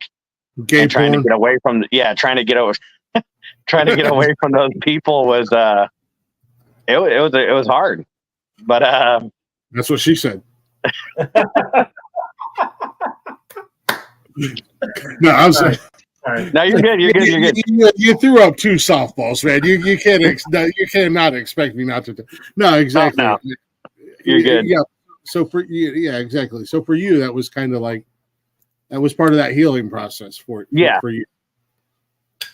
That's awesome, and I love when people write, not only from the heart, but also from personal experience. And I like what you said there, because you're the first person I've had on here when I've asked that question that said, I'm not going to put it all out there. Like, I'm not going to go, I'm addicted to alcohol or pizza or whatever. I want you to listen to the song and interpret it and feel it your way. Mm-hmm. And that's really cool. Because I think that's the great thing about music is we hear certain songs, but they hit us. For a guy like me, music has always been my escape. It's always been my this is me checking out. I'm going to listen to music and check out. Yeah. So that's cool to hear that from an artist or a songwriter. I'm not going to tell you why I wrote the song. I'm going to let you interpret it your way. Shut up, Jeeves. No, I mean, you're not wrong, dude. I mean, any lyricist that's ever putting their stamp on a song and everything, from wherever they're coming from and everything, they could have something specifically that they wanted to write about and everything. And then when you get to kind of put it all together and everything, and then the listener, somebody totally oblivious to the band, doesn't know the band, doesn't know that person and everything, and their interpretation of the song and those lyrics and how that resonates with themselves. I mean, it's crazy, dude. Because I mean, I can think of so many bands that I've listened to where I've just kind of taken a certain meaning to that song and everything, and be totally opposite of what they actually where they were coming from when they actually wrote it. You know what I'm saying? Yeah. So I mean, to your point, I mean, that's the beauty of music, man. Because I mean, you can take your own interpretation and still feel it. Yeah, absolutely. But I do want to, like I said, I do want to play this. I love this song, man. It's one of those songs. I can't. I'll be 100% honest with you guys. I can't. I think you guys are doing some promos. No, it wasn't that. What was it? I can't remember. I can't remember what the first song I seen on Instagram. But when I went to your YouTube page and I was looking at your songs, this was the first song that jumped out at me. Far From Sober. Okay. So this is like your first full song that I listened to, and I'm like, okay, I'm in. I'm done. And that's coming from a guy who's battled addiction and fought addiction and won, quote unquote, won my battle, and whatnot, and also like, just being a man and dealing with things as a man. And I was like, like I said, it jumped out at me. But I do want to play it real quick. So we'll be back here in just a couple minutes. This is Tennessee Holy Water, Far From Sober. Make sure you guys, first and foremost, don't fucking go nowhere. Listen to the goddamn song, or I'll smack the shit out of you. Sometimes you got to be a little rough. No, but if you're not already, go give the guys a follow. Go show them some love. They're definitely worth a follow. Great group of musicians here. So we'll be right back here in just a minute, just a couple minutes.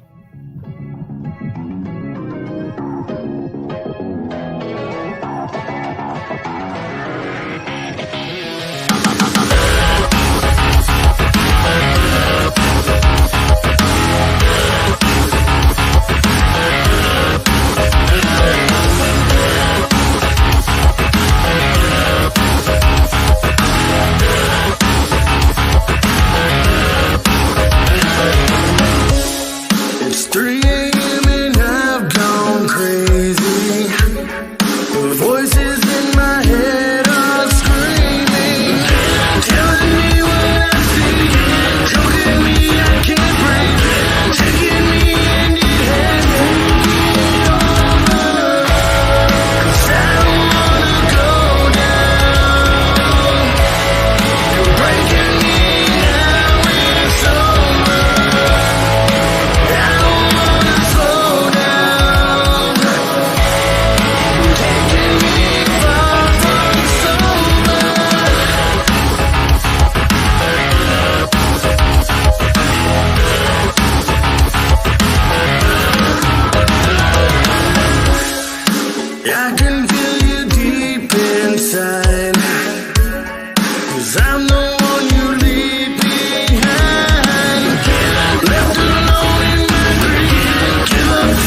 Let's go.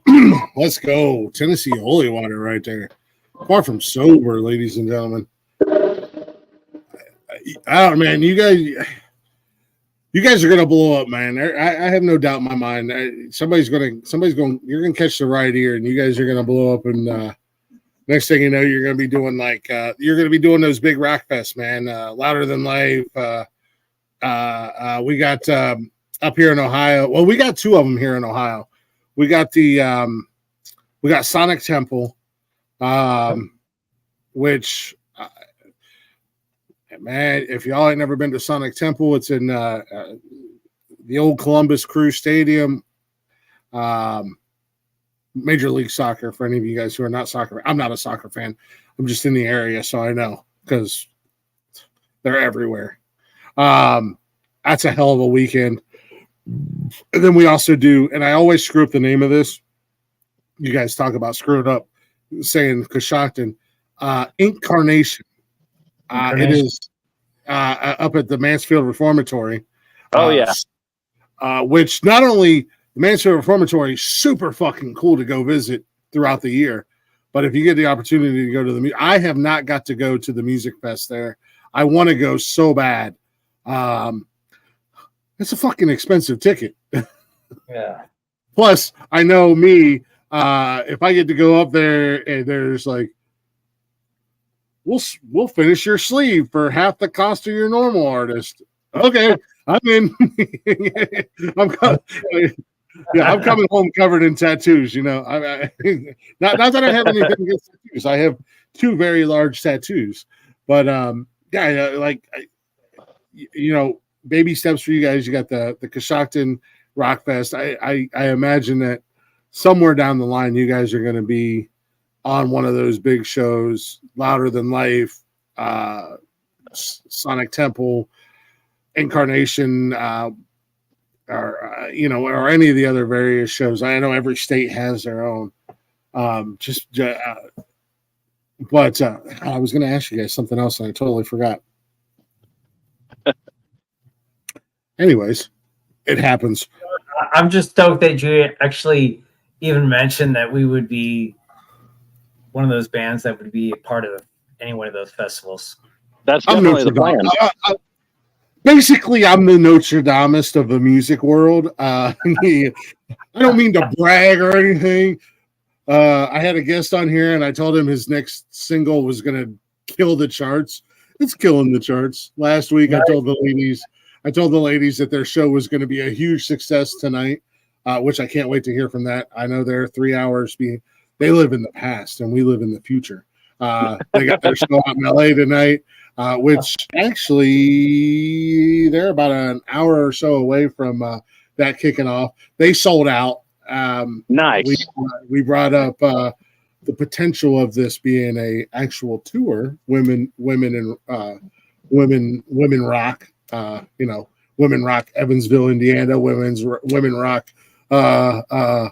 Piketon, Kentucky, whatever, wherever, Women Rock New York, you know what I mean? But the show did sell out. Just saying, I'm making a bold prediction. In a year or two's time, you guys are going to be on one of these big music festivals. I won't say like main stage status, but we'll give you you're gonna be recognized. People are gonna come see you guys. You're definitely gonna be a part of those festivals, which is cool. Because then you get to make contacts with these other big bands. If there was ever an opportunity to do like a third stage type scenario and everything, whether it's Louder Than Life, Incarnation, Sonic Temple, any of those that you've mentioned, to which I've been to all three in various points in time, that would be phenomenal. I mean, but at the same time, anyone would be beside themselves to think that they would actually be included in something like that. But should something like that actually occur, dude, just remember to make the prediction when slide a couple tickets. Hey, dude, absolutely. Yeah. When you guys get the invite, I'll be like, "Hey guys, remember?" Email you and reach out and be like, "Did you call it?" Yeah, hook a brother up. Yeah, Absolutely. I need 2 tickets. Exactly. Dude, first and foremost, if something like that was to ever happen, dude, we would definitely have to reach out to you, get you on site, and actually do an actual podcast from the location. Oh, yeah. First and foremost, I'm in. I will do Glick's House of Music the entire weekend, and we'll just have people come and hang out, like live in we'll person. get you a press pass. Yeah, and absolutely have you guys there. Obviously, number one interview is you guys. First interview, last interview would be you guys. But First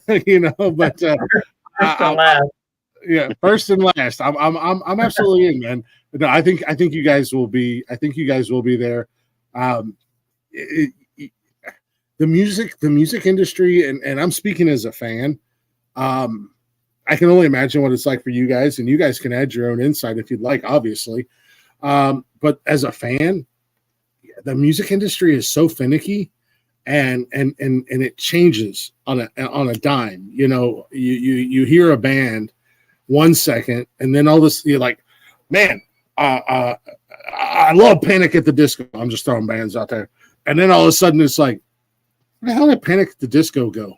Like they were hot for like 3 years, and are they still making music? Like, where'd they go? What happened to them?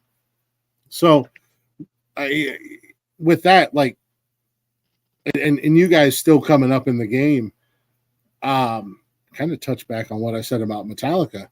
For the industry, if it was brought to you a big fat fucking contract, would you guys change, or would you guys be like, this is who we are, man. Take us or leave us. I believe to a point you gotta stay relevant, to a point, but at the same time, like I don't want to, totally change who I am. Like, I'm kind of completely opposite. I'm more outgoing when I'm around people, but when I'm up on stage, I'm more kind of to myself. Oh, really? Yeah, I'm really different. Like, I've been trying to like break myself out of that a little bit, but super shy. It's he is fucking super shy, dude. Like, sorry. No, you're good. No. I don't know what it's like. I take music very seriously, and I'm mainly concentrate on, I like to concentrate on making sure I'm sounding good, making sure, I'm try to make myself sound as much like the recording as possible. And I think that's where I get in trouble at. is I get in my head. Yeah. But I mean, if I believe to a point, yes, you gotta change with the times, or you're going to get left behind. But at the same time, try to stick true to yourself, obviously, as much as you absolutely can. But in this industry, it just changes by the minute. I mean, if you're hearing about it, it's already irrelevant. It's that quick. And I think it's the entertainment. That's like same thing with podcasts. Like you guys, you got to stay somewhat. You gotta kind of bend. You don't have to. You don't have to break. But so like record label comes to you guys and they're like, hey, we're gonna offer you 10 album deal, worldwide tour. However, you're no longer Tennessee Holy Water. Now you guys are gonna be 110 degrees and you're a boy band. We're gonna turn all your songs you've already recorded into pop music. Top 40. It's funny you mention that, because I was in a band in California. We were signed to a record label, and we had a song about addiction. This was a straight up about addiction, and the producer, and it wasn't a bad idea. It worked. The girls liked it, but he made it kind of a pop rock. Yeah. And it caught, like, a lot of people liked it. It wasn't my thing, but it actually hit. But as far as I gotta ask Jesse, did you have some sick ass dance moves that went along with the song? I was straight the guitar player then. I was lead guitar player. That was it.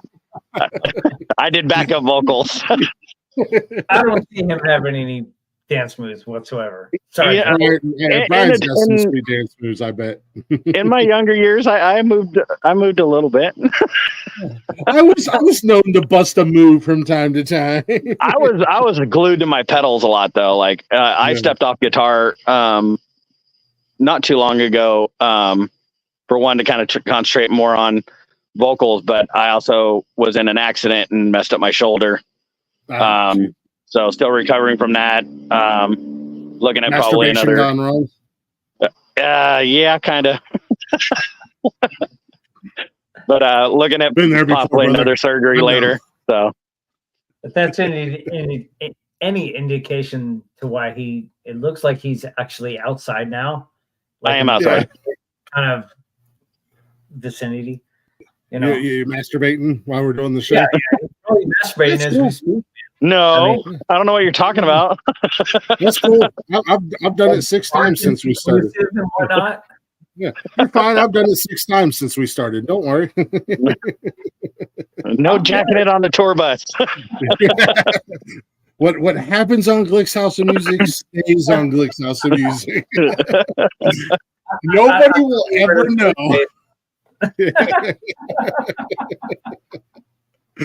Nice. Nah, there's something seriously wrong with me. No, it's funny that you say, like, you know, on stage you're kind of shy, and Leggy added in the comments, you know, most band frontmen are actually like that. You know, I like to bring up years ago. I mean, years ago, I went to, what the hell was it? Family Values or something at Polaris Amphitheater in Columbus, and I was a fan of Stained, and then I seen the concert. I'm so sorry. Yeah, so the Family Values tour, right, in Columbus, Ohio. Yeah, STP, Stained, Dead Z. I want to say Static X, right, and Linkin Park, right? Yeah. Dude, I was at that show. Oh, nice. That's awesome. Brian and I were at the same show. But so you know what I'm going to say. Aaron Lewis literally did their set, and he did this the whole time. Yes. And I was like, Jesus Christ, I'm out. I can't do this no more. Like, I'm not a Stain fan. You're killing me right now, Smalls. I'm not even a Kiss fan. I seen Kiss Psycho Circus at Polaris Amphitheater. I'm not even a Kiss fan. But you want to talk about a fucking show. Them boys put on a fucking show, man. Oh, yeah. So what was it? About 4 years or so ago. It was when Guns N' Roses headlined Louder Than Life. I had to go. Disturbed was there. They're one of my favorite rock bands. Guns N' Roses was on my bucket list. I never thought in a million years that I would see Axl and Slash on the same stage again. So out in Louisville for Louder Than Life, Stain's on the bill, and I'm like, Jesus fucking Christ. However, you know, at the same time, Aaron Lewis had already put out his country album, and and on his country album, he wrote songs and he explained why he was the way he was. You know, they made him change, which kind of goes back to what I was asking you guys. They made him into something that he wasn't, so he was just miserable. Man, that Stain show was a complete 180. Aaron was all over the stage. He was having a good time. He jumped down in the crowd. I'm like, holy shit, is that the same guy? You know, like brought me back in. Like they brought me back in. But right, small world. Brian and I were. How drunk were you at that show? Or how high were you? I'll go ahead and admit it, dude. Me and my buddy, we had seats that were up in the fucking rafters, dude. Yep. And I got a thing about heights to begin with. And you're speaking my language. We got seated in our seats. This person to the left of us was very friendly. Let's just put it that way. Handed me a joint. After that, dude, I was I was enjoying the show, dude. I mean, Yeah. I didn't care about my proximity as far as the height of the actual arena. So Yeah, no, we had we had so much fun. We tailgated. We were allegedly we were under 21. Allegedly, we tailgated before the show, and we had some also very friendly people beside us. I'm not a smoker, but I'm a drinker. And every time they would go get them a beer, they would get me a beer. So allegedly, they got me a beer, and we had a very good time. It was a great concert. I mean, it was a great show. It was a great lineup. It was fun. It was really cool. But that when Stone Temple Pilots took the stage, I mean, I don't know about you, but that's definitely one of the referral points. You know, when people talk about Stone Temple Pilots or other bands and everything, I mean, just seeing the actual core Stone Temple Pilots at that moment in time and everything was. Oh yeah, they were like right in their heyday, and it was like, dude, yeah, man, yeah. No, I'm with you, man, and I was a big STP fan, and I was just like, now throughout the years you see all the different quote unquote STPs, yeah, but man, that was a highlight, that was a, and like I said, I love all music, but I lean more towards rock and country. Those are kind of my quote unquote specialties, so to say.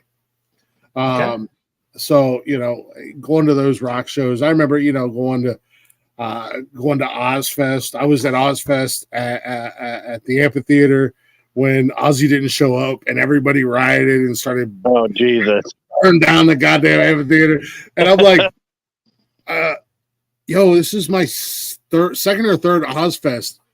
Ozzy's Ozzy at the end of the day, like it doesn't change, like, and they did right by the fans. I'll give Ozzy credit. I'm a huge. They did right by the fans. They took care of the fans at the end of the day. I was at Ozfest when they had Black Sabbath there in Columbus, and that was awesome. But I think it's a different feeling when you listen to artists on the radio or nowadays on YouTube or whatever, but when you get to see them live, and that's the one thing that I do like about doing this show. We get to see a different side of you guys. You know what I mean? We get to kind of take you out your element. However, that role can be reversed really quick. And like you said, I'm going to go back to what you said, Jesse. You're kind of shy on the stage. I open my big fat mouth making a joke, and I'm doing like MCing or stage announcing. I don't even know what the hell I'm going to do. I don't even know what the fuck I'm going to say. I don't like to speak in public. I have a fear. I have a fear of public speaking because I got a big fat fucking mouth. I say things, but I'm super excited. Nonetheless, I'm super excited, and I'm truly honored to be a part of the show coming up on Labor Day weekend.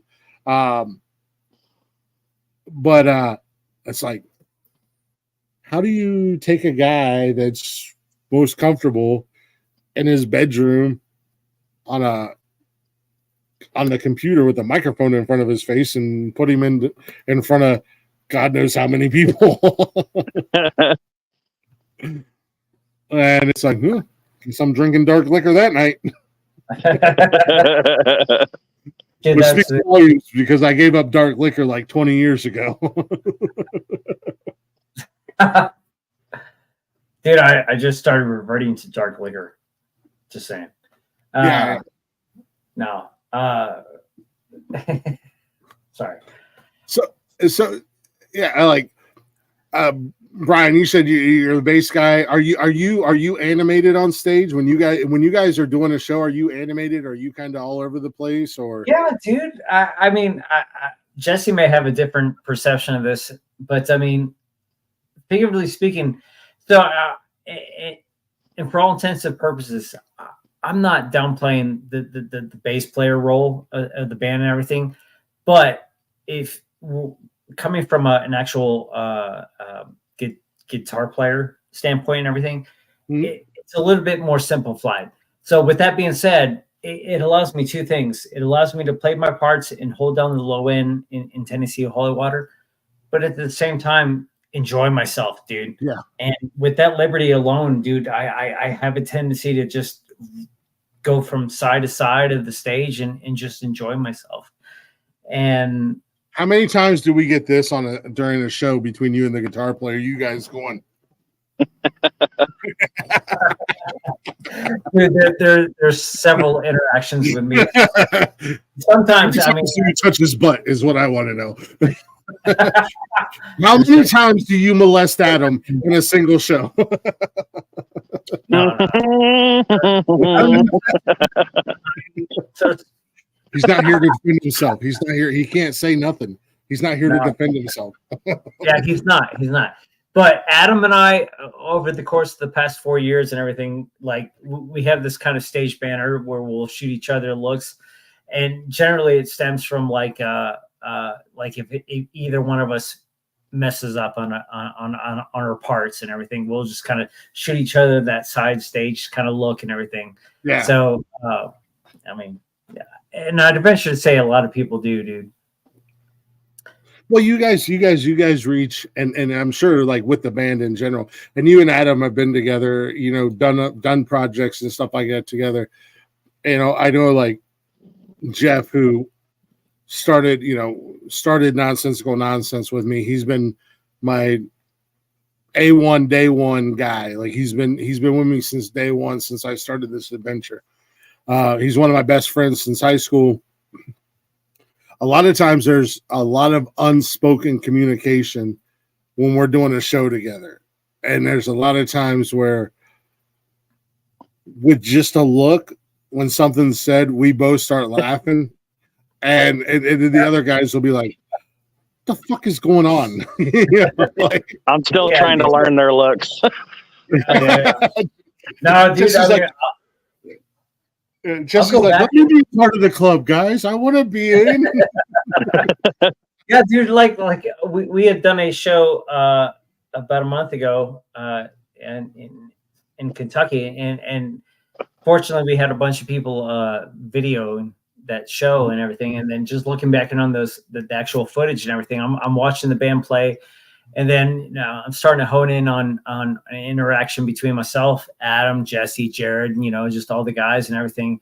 And it just kind of makes me laugh, you know, because I'll just hone in and I'll see these exchange of looks and everything. And it's just like, I don't know, you know, I mean, most people watching on and everything will be kind of like, you know, what's that all about and everything. But when you watch it specifically, you're just like, you know, you know that look. It's like, oh, you messed up on this part, or what the hell are you thinking on that part, or, you know, I don't know. I mean, just a variety of things. Hit the wrong chord, or yeah. I mean, and I don't know, you know, I mean, that's fun to look back on for myself personally, just because, I mean, you can practice as a band and get everything to a T and everything. But then when you play live, shit just is going.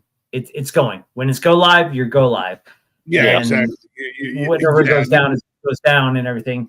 And it's just funny to look back on those interactions, you know, and those side looks and, you know, mannerisms, if you will.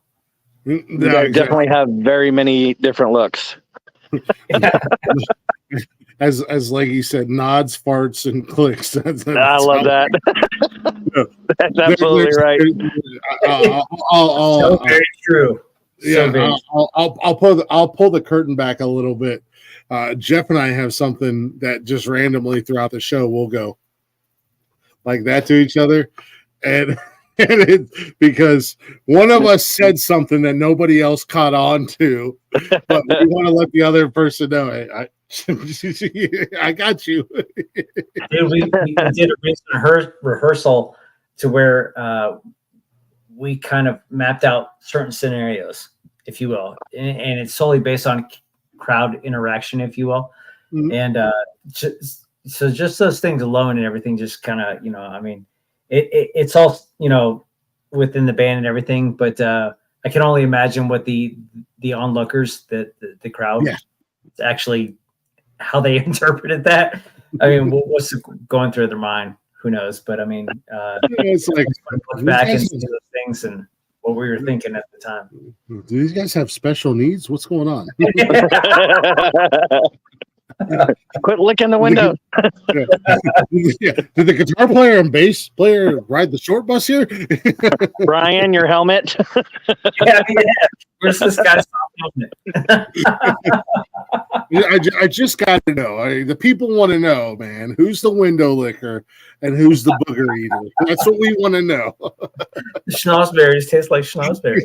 I was waiting for that. No licking. Yeah, no. It's No cool when licking. you build that kind of relationship. You know, when you guys, obviously, you guys are together a lot. You're doing shows together. You're practicing together. You're in the studio together. You build that bond with each other, almost like a brotherhood. I mean, at the end of the day, I mean, Absolutely. you know, and being, you know, you guys, I don't know the other guy's backstory, but you know, you guys being family men, whether you're married or kids or you know, whatever the case may be. I don't know how intertwined your families are, but you know, like you're on the network. If my kids are here, at any time my kids are going to pop up in the background or come over here and say something ridiculous, or my son's going to try to come in here and hit me with a stone cold stunner while I'm trying to do a show, or whatever. Jeff's kids are always doing stuff, you know, Connor's kids. Do you guys have that kind of, you know, like, obviously it's different for you guys because you guys are in person a lot, and you know, I'm in Ohio, Jeff's in Cancun, Mexico. He's running from, he's on the run from the law, so he left. He left the States. That's a nice place to be. Yeah, I mean, he left the States like 22 years ago. He's on the run, you know. Ohio cops are stupid because I've told him like 37 times where he's at, and they're like, well, we're just gonna keep this warrant open. I'm like, all right, whatever. Go arrest him, tase him, and I don't know, hit him with a billy club if you have to, but do it while we're live. You know, I need the rating. Littering. Like, what's the interaction like with you guys and your family, or is that interaction there? Oh, go ahead, Brian. No. I mean, first interaction. So, I mean, for all intents and purposes, I keep my kids in a cage. Yeah. The less they're on camera, the better. No, I'm just kidding. Send me that company. Send me the company where you get your cages from, Brian. I need 3. I got a cage guy. No, I'm just kidding. So I mean, as Jesse mentioned earlier in the podcast and everything, I mean, we're kind of spread out through the state of Kentucky. I'm in the central area of Kentucky. Jesse's kind of in close proximity to where Adam is in the Bowling Green area and everything. Okay. And then Jared's kind of closer to the Louisville area and everything. So, I mean, for all intents and purposes, sorry, I just seen the kinky. I mean, you know how we do it. You know how they do in Kentucky, where your sister's your wife and also your mom. I'm just saying. Yeah. I mean, it's all your mom's your dad and your dad's your brother. Yeah.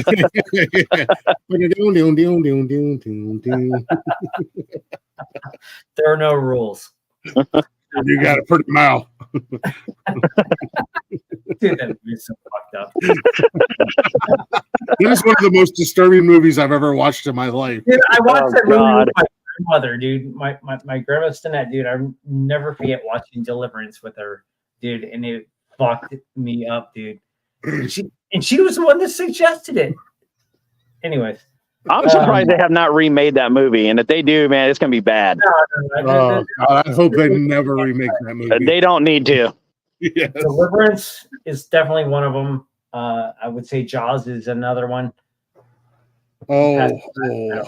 But I mean, yeah, I'm gonna be a bad guy again. Uh-oh. Jaws is cool. Don't get me wrong, cool movie. But really, like, all the hype. You're talking to a guy who lived on the coast and was sitting in an inner tube in the middle of the ocean and watched Jaws, and everybody was like, "Oh my god!" I'm like, what are the chances of a giant fucking great white coming up and just snatching all of us out of our inner tubes right now, people? I don't know, man. We're gonna Back catch in a the great white 70s, shark. probably not so much. But Yeah. nowadays, I mean, fuck, dude, Shark Week. Dude, I grew up in California, man, and I was on a surfboard in Pismo Beach, and I was waiting for a wave. Me and a buddy of mine, and I had my feet dangling, kicking, and all of a sudden something stopped my foot, dead solid, and then moved very quickly in like sandpaper. Mm. And I'm like, oh shit, that was big, because I felt the water move. And my buddy's like, "What's wrong?" I said, "Hey, let's get back to the shore." Maybe that's the thing. Maybe I'm jaded because I grew up in Ohio, and it's just like, what am I going to go to Lake Erie and Jaws is going to eat me? Like, it's a scary feeling, bro. Like lakes in fucking Ohio. No, I'm just kidding. However, if Jaws was going to live anywhere, it would probably be Lake Erie. Let's be honest. I don't know if you guys have ever been to Lake Erie or know anything about Lake Erie. I have. That is a. Let me rephrase this, because Pennsylvania, I know you're watching. Bunch of weird Amish fuckers. The Ohio side of Lake Erie. I'm pretty sure that's where the Toxic Avenger came from. Oh shit! I'm pretty sure that was Jersey, dude. You might be right. The garbage state. No joke, dude. Yeah. When I go to Lake Erie, the last thing that goes through my mind, and I've only been to Lake Erie in the Cleveland area. The only thing, the last thing that goes through my mind is, I should probably go swim in this lake. Like, it's choppy as fuck, it's dirty as hell, and it's cold. It could be July, it could be this time of year right now, and 100 degrees outside, and Lake Erie is negative 45. I don't understand it. Try that shit up in northern Michigan, near like the Traverse City, Charlevoix area. Lake Michigan, man, it's cold as fuck. It could be hot as hell, and that lake is cold to the touch. I was up in the UP, the Yoop, if you will. Okay. In April one year. I'm a construction guy. Been doing construction for about 30 some odd years. I was up in the UP in April. And we were, and the only way we could get it, we could only bring our trucks in so far, and then we had to move around on snowmobiles. Damn. I said, you do realize it's like 60s in Ohio right now. And they're like, it's normal around these parts this time of year. I'm like, the only place this is fucking normal is Antarctica. I'm sorry, like, this is not normal. Beautiful. UP is beautiful, though. However, Upers are the Upers are amazing people. The UP is beautiful. If you get up there in the summer, spring, winter, fall, whatever. Well, they have winter and summer. That's all they have up there. But it's beautiful country up there. I don't know if you ever got the opportunity to get that far north. Not yet. Not me. But beautiful country. I'm pretty sure I could have gone bear hunting and moose hunting if I really wanted to. Maybe got me a couple Canadians if I really wanted to. I'm just saying. They pay handsomely for Canadians in the States. That's what I hear. I'm talking to you, Jeeves. But Jaws was it was a good movie. The first one. It was one of those franchises that didn't have to be a franchise. If you know what I mean. But what the hell were you even talking about? Oh, dude, of course you would put me on the spot. Oh, typical Oh, baseball. yeah. It's got to be about me. Oh, yeah.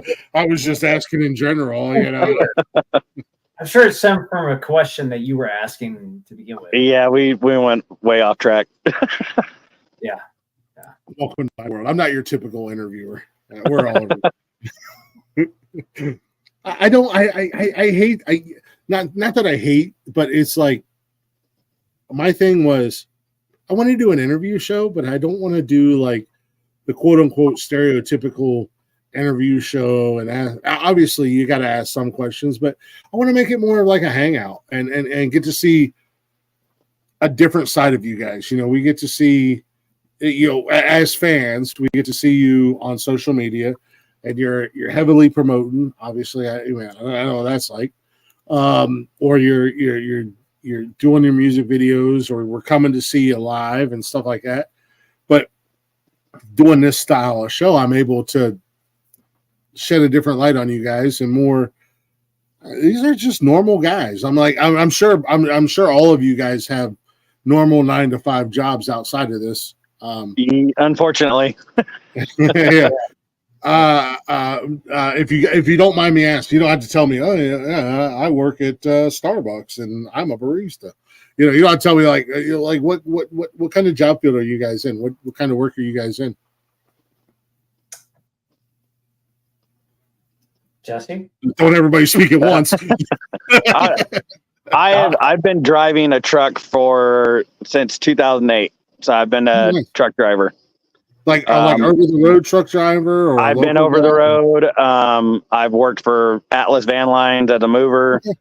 I've driven dump truck. I've driven pretty much if it's got wheels, I've driven it. Were you a mover for Atlas, or were you the driver for Atlas? I was a mover and driver. Oh, nice! I worked for two men in the truck. I was in the truck back in. I was not just a driver. Trust me. Nice. So, yeah, long haul guy. Are you still doing long haul, or are you a local? No, guy? I'm local. I'm home every day. But that's like the ongoing joke in the band, because like Adam's like, dude, you gotta do some more like, you know, videos where you're not in the truck. I'm like, dude, what do you want me to do? Yeah, right. I'm like, that's all I do. I'm like, I'm there, you know, 9-10 hours a day. And at home, I got 6 kids. Nobody wants to hear my 6 kids screaming around playing, you know, Fortnite and everything. So, or watching YouTube shorts. So, yeah, that's about the only place I got some peace and quiet. Nice. I feel you, man. I got you, Brian. We're gonna go a little long tonight. You know, but I want to play another one of your guys' songs here, real quick.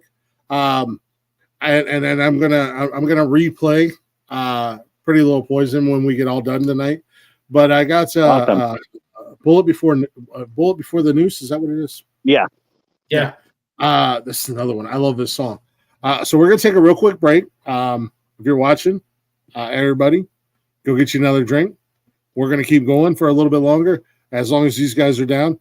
Go make your bladder gladder. I'm gonna go make my bladder gladder. Me too. We're going to take a potty break, ladies and gentlemen. There you go. While we're gone, enjoy some kick-ass music. We'll be right back here in just a few minutes. All right.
He's playing with fire again.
I'm not having some kind of goddamn seizure.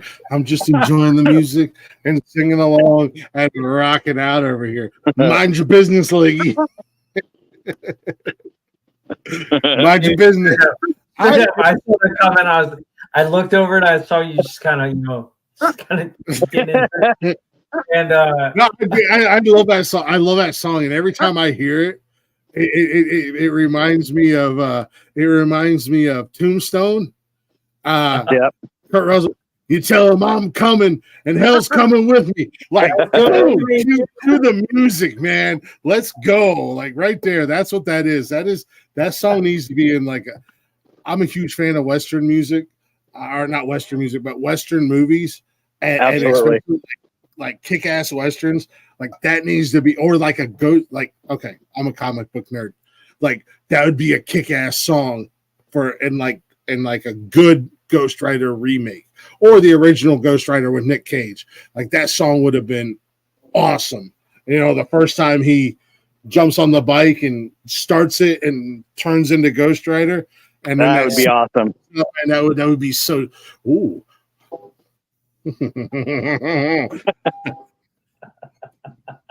And I'm gonna have to mute because I got a stupid train coming. Oh, you're fine. oh man, this guy with the trains, dude. Dude, that's why another reason why I'm moving. Like, I'm so sick and tired of these damn things. Who the hell is that, Leggy? Oh, I don't even know how to say that. Do you guys know how to say that? A Nino? Morricone? We're musicians. We don't know how to read. We don't have brain cells. We have music notes. Is Nino more I apologize if I'm mispronouncing this. Is that not the actual the actual conductor for the spaghetti westerns, like, you know, Good, the Bad, and the Ugly, and a few dollars? Yeah. I was never a huge fan of the spaghetti western. I love Quentin Tarantino. Don't get me wrong, dude. I love the Clint Eastwood movies. The Man Without a with No Name, actual westerns, right? You know, Full of Dollars, a few dollars more, and the Good, Bad, and the Ugly, right? I'm assuming. Yeah. There you go. The maestro, the maestro. Sometimes I mispronounce things just to drive her crazy. Dude, that's freaking awesome, dude. Yeah, there you go, Brian. Point for Brian. Jesse and I suck. Jesse and I are just dumb. Look, I'm just a Sasquatch hosting a podcast. What do I know? I watch too many freaking movies for my own good, dude. Dude, I love watching movies. And okay, so speaking of movies, let me ask you guys. What's your favorite genre of movie? Oh man, I don't care if you're a musician. We're going to talk about movies. I'll go first. I love horror movies, dude. I mean, I'm everything. I love good movies are good movies. Yeah. I mean, I can think of a singular movie from each genre that I've enjoyed or have actually come to just love. Porn. But dude, porn. Big fan. Well, he's not wrong. We did play a song that Jesse wrote about his gay porn addiction. So earlier. Yeah. No, but dude, you haven't watched gay porn for 4 days and 6 hours. Oh gosh. So sorry, squirrel. So you're more of a horror guy, but I think everybody could, easily say from each quote unquote genre they could find a favorite. And I'm going to come back to the horror thing because I'm a huge horror fan. Okay. I am huge into the horror genre. What about you, Jesse? What you into? A little rom-com? The Notebook?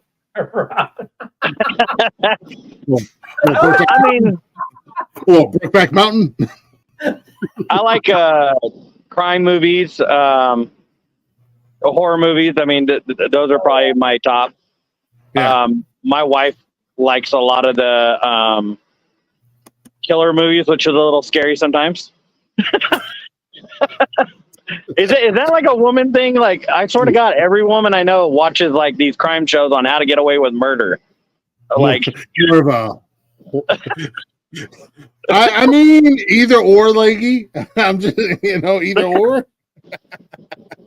Man, that always trips me out. It's like, man, as much as these shows are out, Well, I will say this: my they're just fiance, educating.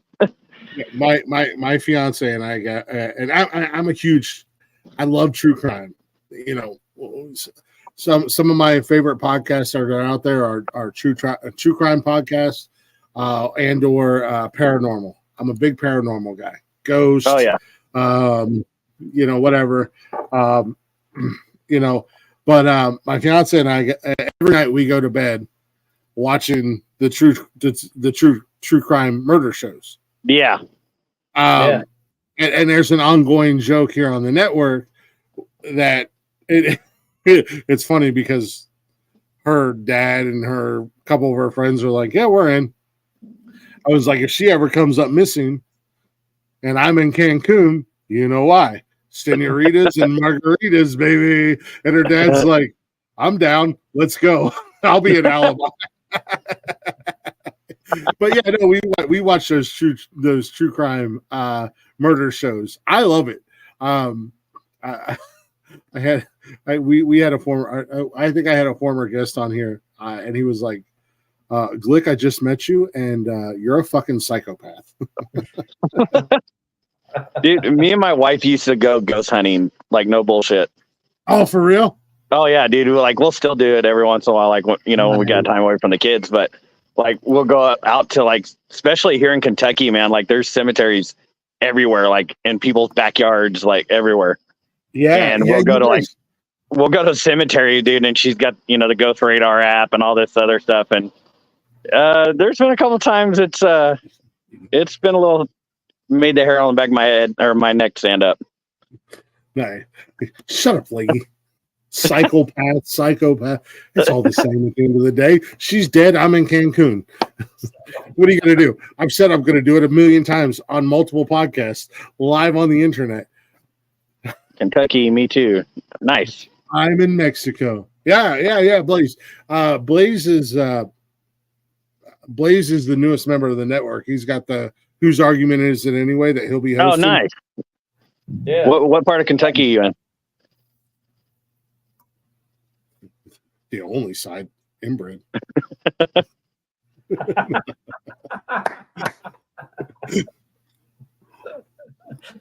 Oh. No. Actually, I told Blaze, I said, in all honesty, dude, because he, obviously we don't want the same guys on the network to be on his show every week. I told him, I said, you should reach out to some of my former guests and see if they would be willing to come on there and do Absolutely. the show. It's comedy based. It's all fun. It's all just having a good time. I said, I think it would be cool, especially like either band members coming on and going against each other or that'd be a good one. Whatever, or he said he wanted to try to get listener interaction and bring listeners up and band against band. Band against band. Oh man, that could start some shit though. Blaze, I have an idea. I have a suggestion, Blaze. Tennessee Holy Water versus the Southern Outlaws band. Oh, let's do it. That would be a fun show. Blaze is cool. Man, we love Blaze. He's a trip. Obviously, he's likes a little bit of devil's lettuce. It's a gateway drug. 1 minute you're fucking smoking weed, the next minute you're sucking some guy off behind the truck stop. I'm just saying. Hey, you're only gay if you push back. I Only gay if you make eye contact. There's so many rules. Right? $20 is $20. It's not gay for pay. Hey, that's what Adam says all the time. $20 is $20. That's what Jeff says all the time. Adam and Jeff have a lot in common. We should put Adam and Jeff in a room together and film that for. No. What the hell even happened tonight? No, this is cool. You guys are awesome, man. I would love to do this with with the rest of the band and have you guys on. Kind of more. I don't even know how to. Let me try to. We're in East Middleton, Ohio. Back on track. Yeah, we're in East Middleton, Ohio, and the fucking train is in my neighbor's yard or Palestine. I don't know. I don't even know. What was that? Palestine or no? The Middleton is in Southern Ohio. That's down by you guys. Palestine, Ohio. Yeah, the train's in my neighbor's yard. At this point, do you guys stay relatively busy? Like, do you have consistent gigs and stuff like that? Are you staying pretty busy doing live shows, or are they kind of more hit or miss? I'd say we stay pretty busy. We've actually have to turn them down, like, because we all have work schedules and stuff. Like, I would say we get hit up,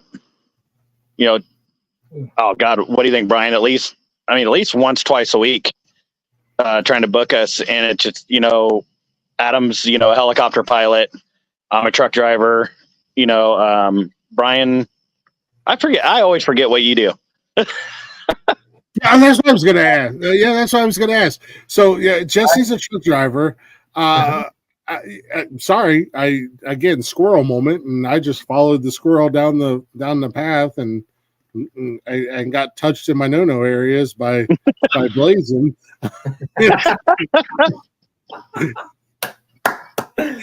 Brian, what do you do for a 9 to 5?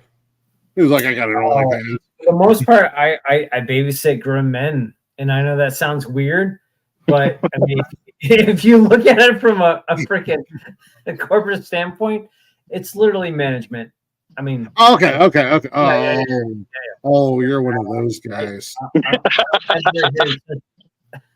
I don't know how to do your job, but I'm gonna tell you how to do your job. Yeah. Essentially. No, I said it jokingly, but I work as a supervisor for a document destruction business in the Central Kentucky area. Oh, nice. For all intents and purposes, it's babysitting grown men, dude. Straight up. Homoerotic. Sorry, dude. Leggy lady. The comments are awesome. Making secret.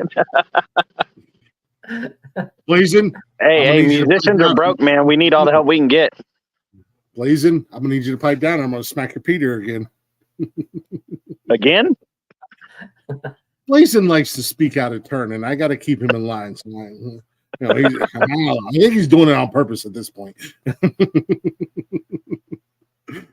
I think the one who's actually living the musician life is Jared. Like, he's basically full-time drummer and instructor.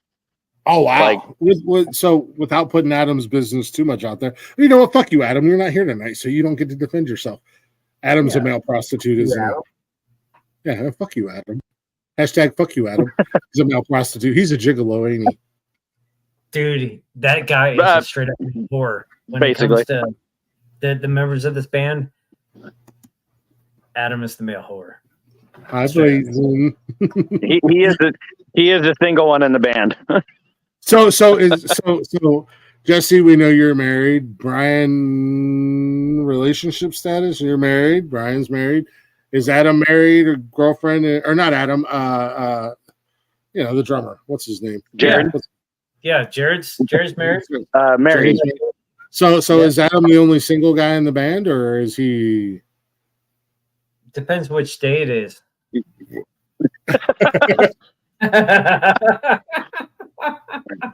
Look, guys, it's Friday night. I met this little girl. I met this little. Sorry, Adam. Not little girl. Not little girl. We'll say a lot of things about you, but we won't say that about you. I met this lady. Tonight I'm not single. Just so you guys know. Saturday night when he shows up at the. Saturday night when he shows up at the hotel room, you know he's single. Yeah. We all get to live vicariously through Adam's adventures. Let's put it that way. Yeah. Hey, Blaze.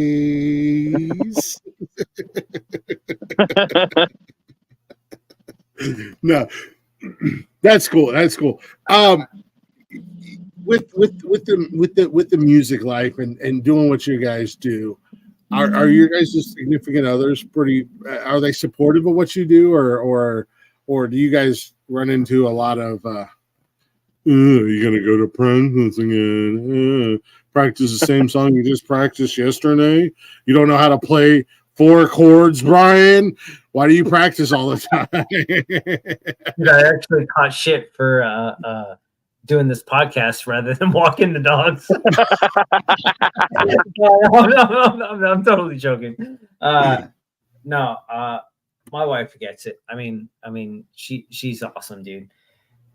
We've been together for this coming August will be 18 years, dude.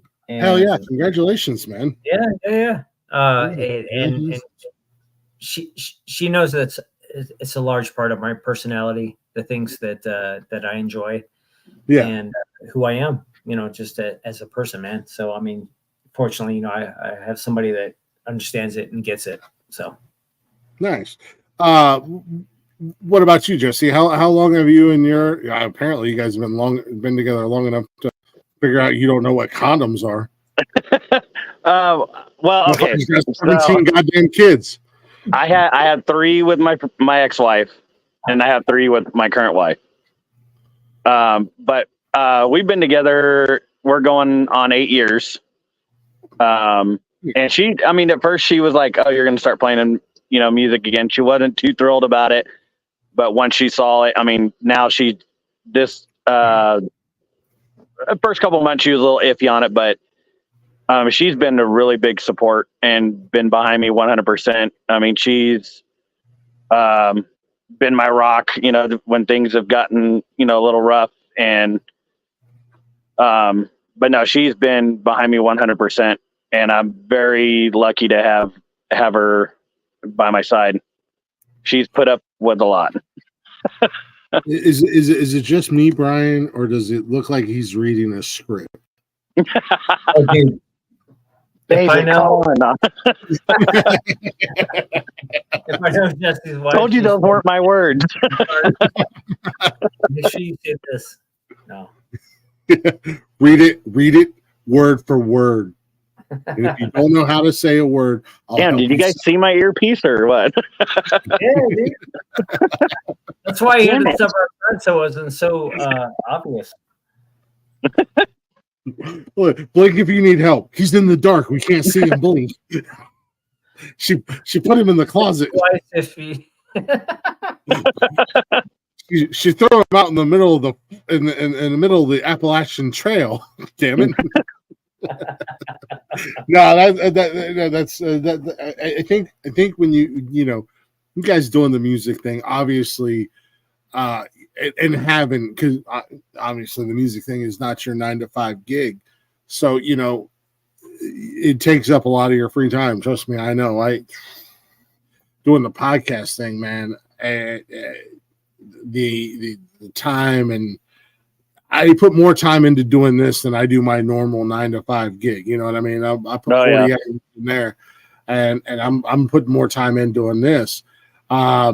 Sometimes it's a little stressful, and I think it's stressful for her, and it almost seems like, and I guess this goes back to when you guys were going through the motions and changing the name and going and replacing guys and stuff like that. When it's stressful for you, it kind of comes out stressful for her, and it almost comes across a little borderline like, yeah, why aren't you supporting me? Like this is my dream. This is what I'm chasing. And I'm assuming this is what you guys are doing. I'm just assuming that you know, you guys want to be full-time musicians. You want to leave the 9 to 5. Brian wants to be Brian wants to leave his grown man daycare, and he wants to, you know, he wants to just play bass and be fucking happy, you know, and like, look, baby, I want to play bass for 2 hours a night and then drink like 7 bottles of liquor. All right, leave me alone. That sums it up.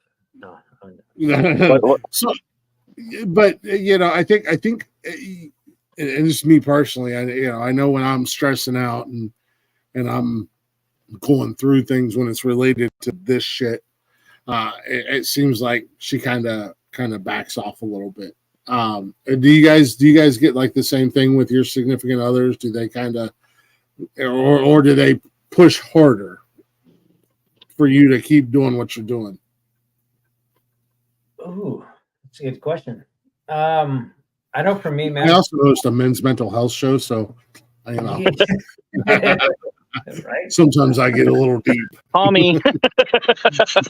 Hey, man, hey, in all honesty, if you guys, if it's on Monday nights, if you guys are down to be a guest, let me know. We'll absolutely set you guys up and bring you on. I love doing this show. It's a fantastic show, especially in today's climate and whatnot. But no, like, and no slight on her or anything negative towards my fiance, but I think when I'm going through it, because she wants to be supported, but she also wants to stick up for me. You know what I mean? Like, you know, like, hey, if we're gonna throw hands, I got you. You know, so she kind of takes a step back, and she's like, she gets more frustrated with me because I'm allowing it to frustrate me, and she's like, fuck it, let's fight somebody. You know what I mean? Right. So, you know, not in a negative light, but do you guys notice that? And I know, like, the change with Tennessee Holy Water, or you and Adam going through your different bands and stuff like that. Has there? I guess what I'm trying to say is, has their mentality changed when you were going through those tough times and those hiccups? No, I mean, you know, fortunately, my wife, you know, she's actually openly said that, you know, hey, Tennessee Holy Water is probably my favorite band that you've ever been a part of. So with that statement alone and everything, I mean, it just adds that support, not only from a time standpoint, you know, because I mean, obviously with anybody that's married or has family or kids, or, you know, just a relationship in general, and you're pulling away from that to partake in that, you know.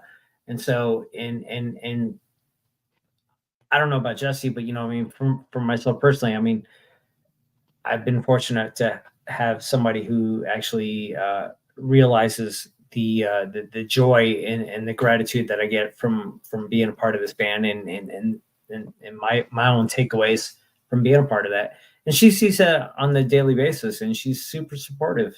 I mean, and maybe I've worn her down over the course of 18 years. You know, I was gonna say 18 years. I mean, she's pretty beaten down, man. You're like, okay, either I buy into this guy's ploys, or like, whatever. Well, yeah, you're gonna be a rock star, Brian. Baby, you are the best bass player ever. You're so good. You're better than Geddy Lee. I'm just saying. You're so decent. I like to say that I'm slightly below mediocre as a podcast host. But no. What about you, Jesse? She's definitely been supportive. Like, she's I mean, like, when there's times I'm getting frustrated and stuff, she's, you know, saying, well, you know, you knew what was going to come, and you just, you know, dig deeper, push harder. And I mean, she's always been kind of my voice of reason, you know, when you know, things get tough, or, you know, it just, you know, the struggle of just being a musician, being away, I've been in the studio missing birthdays, holidays. So she's been really understanding, really supportive. Where my last relationship necessarily wasn't like that. She was supportive in other ways to keep me away from the house. So, but Yeah, I've been there. Yeah, I know exactly what you're saying without saying it. yeah, As but the guys like to make fun of me, I'm like they call my fiance number 3. So, but no, she's been really awesome. I honestly, I could not have done this without her. I could not imagine doing this without someone behind me. My family are big supporters and stuff too, but when it comes down to it, and you have your significant other, backing you 100%, that's the kicker. no, like you said in the comments, man. Supportive partner is essential. You know what I mean? And it's like, like for me personally, like the Labor Day thing. For me personally, I know other people might look at it and be like, whatever, dude, it's not that big of a deal. For me personally, it's kind of a big deal. I mean, actually, it's not kind of, it's a big deal for me. And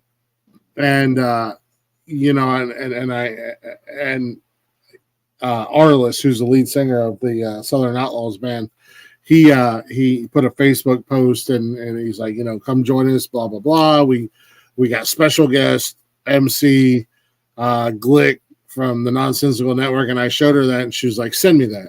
And I was like, "Okay." And I sent her the Facebook post, and she put it up, man, and she hyped me up more than I was hyping myself up, man. I was like, that was really cool. Like, sometimes I feel like she's like, "God damn you and your fucking podcast." But then she did that just a little gesture, man. Like she put it on her Facebook page and hyped me up a little bit more. Obviously I put the post out there. I wanted to share it, but she kind of hyped me up a little bit more than I was hyping it up to be, and and that felt good. That gave me that little extra like and I guess that's kind of where I was coming from with the question. When you're feeling like, man, like we're doing this shit, but is it really going anywhere? But you got that your wife, girlfriend, partner, whatever, your kids, and they're like, they give you that extra oomph. And like my kids, they're like, how's your music show going? And I'm like, hey, well, I'm the rest of July and August, I'm booked up with interviews. And to me, in my head, I'm like, oh my God, I can't believe this. But what I show is like, well, I'm waiting for the other foot to drop type deal. But my kids and even my fiance, they're like, that's really cool. You got these guests coming up, man. They want to hang out with you and they want to be a part of this. So that feels good having that support system behind you, and especially your immediate quote unquote family, having them pushing you, and they might not be telling you, if hey Brian, if you do the chords in reverse with the 180 twist, it'll sound better. I'm just saying. But you're like, go do that show in Kishonkton, man. It's going to be a good time. They're hyping you up, man. They're building you up. Or hey Jesse, we understand you're a little shy on stage. Maybe give us a little shimmy. Give us a little Elvis section. Give us a little Elvis section. I mean, my wife, I mean, she's come to so many shows, whether it's previous bands or Tennessee Holy Water and everything. Yep. And she knows that for the most part, it entails me having to be there for long duration just to play a 45-minute set. But with Rock Caution, Caution. What is the city called? Dr. Shockton. Excuse me. Shockton. There you go. Shockton. Shockton. Right. That's the name of the festival. But anyways, I mean, with that, being the case and everything, I mean, she actually volunteered, and said, "Yeah, I'll run the merch tent." There you go. guys were your thing, that day. What's and the guy everything. got to do to get a Holy Water or a Tennessee Holy Water T-shirt? What's the guy got to do? What's the guy got to do? Yeah, and for the most part, I mean, she's one that just wants to show up, watch the band play, and then bounce. I mean, not too much before, not much afterwards.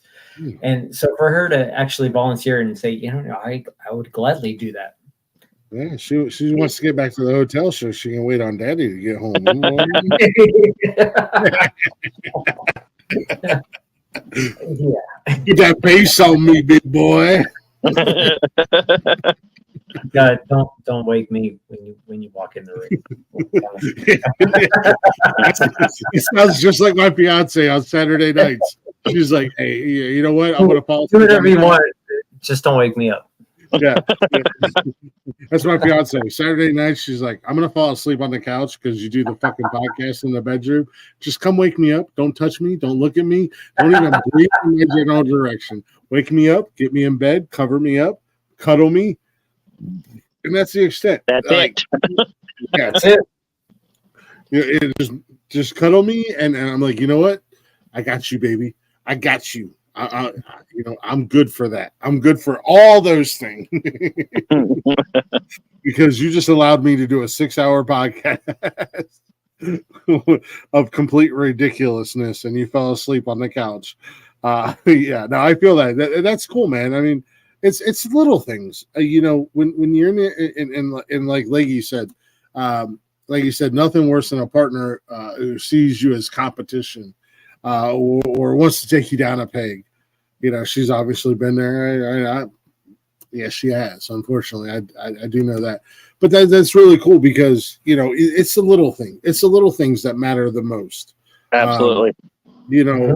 I think there's a song out there about that. But it really is. It's those little things that our partners do for us. And I say partners, Adam.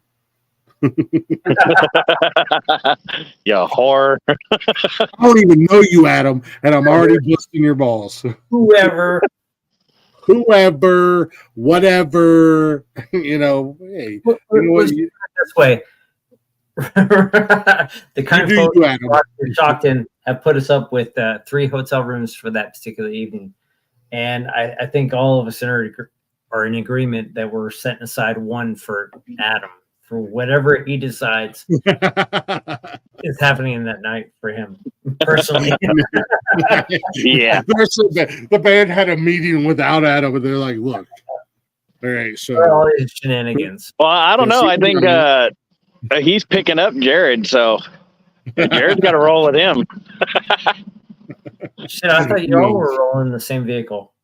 I don't honestly, I don't know. I don't know what I'm doing yet because my wife actually cannot make it to this one. Babysitters. So I'm going to bring my son with me and put him to work. Isn't your son like 4? Oh yeah, dude. No. My oldest son, he's turning 19 on the 23rd. So kind of a birthday present. He gets to come work with his dad. Your son, he got a job. He got a good head on his shoulders. Oh yeah, he graduated. I was a little worried there for a minute, but he pulled it off. He graduated, and he's got a job. He's wants to get into driving forklift and all that fun stuff. So, oh, nice. Is single kid? Yeah. I know a 19-year-old teenager female that needs a decent guy in her life. I'm just saying. He's a good kid. No, that's cool that you're bringing them along with them. Hey, a little family affair, man. You know what I mean? Kind of going that route. And let's see. You'll see me get yelled at. I don't know if you guys can hear my phone or not. Behind every every man, there's a woman rolling her eyes. Very true. Hey, baby girl, you're live on the air with. Oh Jesus. We don't get many phone callers in on the podcast, but huh? What'd you say? I said, hey, baby girl, you're live on the air with Glick's House of Music. Bye.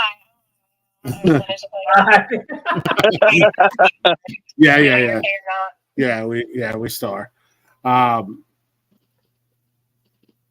I'll be ready. I literally sat at the bar for 40 minutes waiting for that table to leave, and Seb comes out and she's like, Brett said you go clean the table up. You could have done this 40 minutes ago, Chase. It was not worth the $10 tip they left me, but I got a beer on my way home. Them sons of bitches. You still want to go out for a drink? No, I expected to be out of there an hour ago. Okay, well, you just let me know when you get home. All right, it'll depend on how good this beer hits. Okay. I don't know. I needed to get home in time to get Sue's dog food. She's probably fucking starving, and there's nowhere to get it now. I'm sure she's fine. She's fat. So are you, and you would cry if I didn't feed you. I mean, that's true. You're live on the air. I know. Well, she has no chill. All right, I love you. I'm so enjoying it. Be careful. Bye, baby girl. So, I'll make sure I'm hung up before I get yelled at. So she's from Pennsylvania. I call her Amish, but she tans like a Mexican. So I call her a Mexamish. And she's like, I'm not Mexican or Amish. I'm like, all right, whatever. If you say so. Congratulations, Pennsylvania. You guys got indoor plumbing and electricity 5 years ago.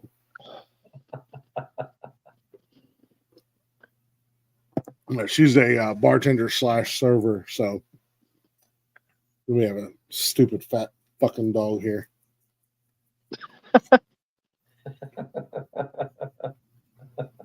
I like to put her on the air every once in a while because she has no fucks to give. She's like, maybe that's why I'm so attracted to her. She's like a female version of me, and I love myself. I mean, she's like, wow, makes sense now. I'm waiting for one of these guys to. She's yelling. Only looking at Bite the me. comments. She's yelling at me in the comments. Oh God, she dropped the first hand. Oh God, she dropped my government name. Oh, you're in trouble. Yeah, she dropped my government name. You're in trouble. I'll just lock the door. Joke's on you. The door's locked. Oh goodness. She was a burglar. I didn't know it was my fiance. I put her down. Just so you know, Ohio is a stand your ground state. And we do have the castle doctrine as well. I'm just saying. Gentlemen, this is you guys are awesome. I do want to extend the invite. If you're around on a Saturday night, come and check out the show. Hit the link, come in and hang out with us. If you guys, I would love to get the whole band together in here one night. I actually really kind of want to hang out with Adam. We talked about too much. Oh, I will try you 25 times. Hashtag 25. Keep playing with me, woman. She was a booger lurger. She played a shut up. Like I can't say bugger. I can't say that goddamn word. I can't say burglar. I can't say it. Burger, lurger, lurger, lurger. I can't say it. Words are hard. No, man, you guys are awesome, man. I gotta say it officially. Welcome to the nonsensical family. The door is always open for you guys. I try to stay in contact with everybody that I bring up on here on the show. I want to know when you guys got new music coming out. I want to know when you got absolutely whatever I can do for you guys, promotion wise or whatever like that. Obviously, I want to bring you on board. Again, Saturday nights, if you're sitting around and you ain't got nothing better to do, jump on YouTube or Twitch or Facebook, the Nonsensical Network, and hit that link and come hang out with us. Again, I would love to have the full band on here. You guys keep telling me these stories about Adam, and I'm already busting his balls. I'm already breaking his balls. I don't even know the guy. For all I know, you guys are going to be shocked the next weekend. You're going to show up here in Nurk right down the road, and Adam's going to be like, "I'm going to fight you," and I'm like, "Adam, I need you to realize before I stand up and I come outside, I'm a Sasquatch." who was just in Houston? I thought I seen a post or a story or something that one of you guys was in Houston. Oh yeah. Jared. Oh, that was Jared. So hey, Frosted Tips Adam. Yeah. I'm not worried. Okay, I'm not scared. I know who Adam is. 1995 called, and Justin Timberlake wants his tips back. Adam. Snap. That dude. Okay, Adam. Okay, Adam, he is a handsome son of a bitch. By the way, you're not wrong. He's the James T. Kirk of the band, dude. Yeah, he could. Hey, Adam, I'm just saying you could seduce me if you want, Adam. I'm just saying. But no, the post earlier that you were mentioning is Jared, our drummer. Jared is an instructor, if I'm not mistaken. Jesse, please correct me if I'm wrong on this. For a drum line out of the Louisville area, if I'm not mistaken. Oh, nice. So yeah, he is constantly traveling, and the videos that he posts of these drumline competitions that he's tasked with instructing or being a part of and everything are just freaking unreal, dude. I mean, I don't know, it just blows my mind. I mean, and of course, to your point, where him being in Houston, is that right? I think he's in Houston right now. Houston or Dallas or something. Yeah, something like it somewhere. Yeah, somewhere in Texas. Always traveling. Now I know who you are at. I will fight you, and you can also seduce him. Adam, you don't scare me, but you're also a sexy son of a bitch. I'm just saying. I'm gonna put Adam at number 3 on my man crush list. Oh. I only had 2 other guys on my man crush list anyway, so I mean it's not like it's a huge achievement or anything like that. You're at the bottom of the list, Adam. Yeah. Dude. I don't even know where to begin. I think I just gave Brian a stroke. I didn't know you could give somebody a stroke. Oh, dude, I mean, as long as I've known him, I mean, he's always got a story, dude. There's whatever I have going on the daily, dude. I mean, he's got something so far left of center, dude. It's not even funny. Wait until he meets me. I'm gonna give him some stories. Brian, you're not going to believe this. One time I was in Ohio and I met a Sasquatch. He told me to squeal like a pig. He said I had a pretty mouth. And then you shot him with a bow and arrow. I did. And then made your way down in a kayak. Yeah. Yes. It'll just be a flesh wound. I know he's got to play guitar. I'll shoot him in the leg or something like that. I don't want to mess up his guitar skills. I'll shoot him in the leg. There you go. That'll work. Talk to who the hell are you telling about my man crush sandwich? I'm just saying. Is she ratting you out? I'm just saying. I mean, whoa. You know, I talked about your man crush, the sandwich today.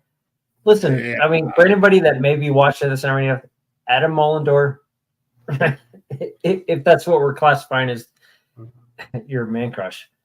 I know. Well, he's not a man crush yet. He's not here yet.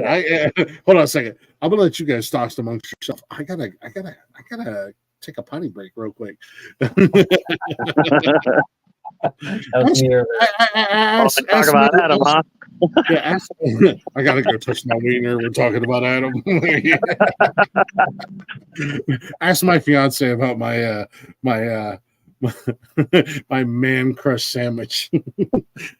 I'm secure in my sexuality. All right, I have no worries. You know, I am. You have my attention. My Adam's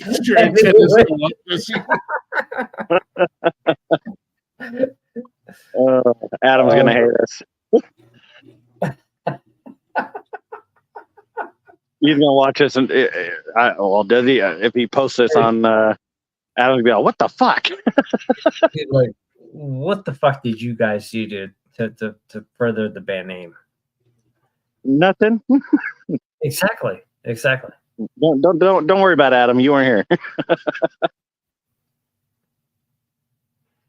He totally had to bow out to the restroom. That's awesome. Oh, all by myself. Oh shit! Sorry. There he is. At least she didn't like step away with the mic clip to himself. Oh, no. I look, guys. I have an official. I have an official microphone. This is a NASA microphone. Okay. Sorry, this goes back to Jeff. He's an asshole. He believes everything he reads on the internet. And I was like, one night we were doing this show and he was doing this ridiculous story. And I was like, you do realize I could write NASA on my microphone and tell everybody that this is an official NASA microphone, according to what you're telling me right now. So, in me being me, I grabbed a marker and wrote NASA on my microphone. Which the thing is, I literally have to go like 10 feet to my bathroom. But yes, my man crush sandwich. Are you guys sports fans by any chance? A little bit. No. Yeah. Not at all. I never really have time for it, to be honest. Not at all. Just say no. You don't have to. You don't have to lie. I like you guys already. Just so you know. I'm a I watch it when I can. Yeah, I'm a sports guy. I love baseball, hockey, football, college football, all that. my man crush sandwich is Ryan Reynolds and Tom Brady. Tom Brady is a beautiful man, and I'm a Michigan fan. Spoiler alert, assholes from Ohio. I don't like the Buckeyes. I'm a Wolverines fan. I'm a goddamn Wolverine until the day I die. And I love Tom Brady. Tom Brady is a beautiful man, and Ryan Reynolds. I mean, let's be honest. Looks, Ryan Reynolds is like a 6, but personality, he's like a 20. I could agree with that. Ryan Reynolds is not a good-looking dude. It's all about the personality for Ryan Reynolds. So I mean, I hashtag died and gone to heaven. It's Tom Brady. Yeah. Oh yeah, Jeff had NASA headphones. That's what we turn my attention to these comments. Oh, dude, the Chatter's box when they get going, they're ridiculous. It's not gross. Shut your mouth, woman. Shut your mouth.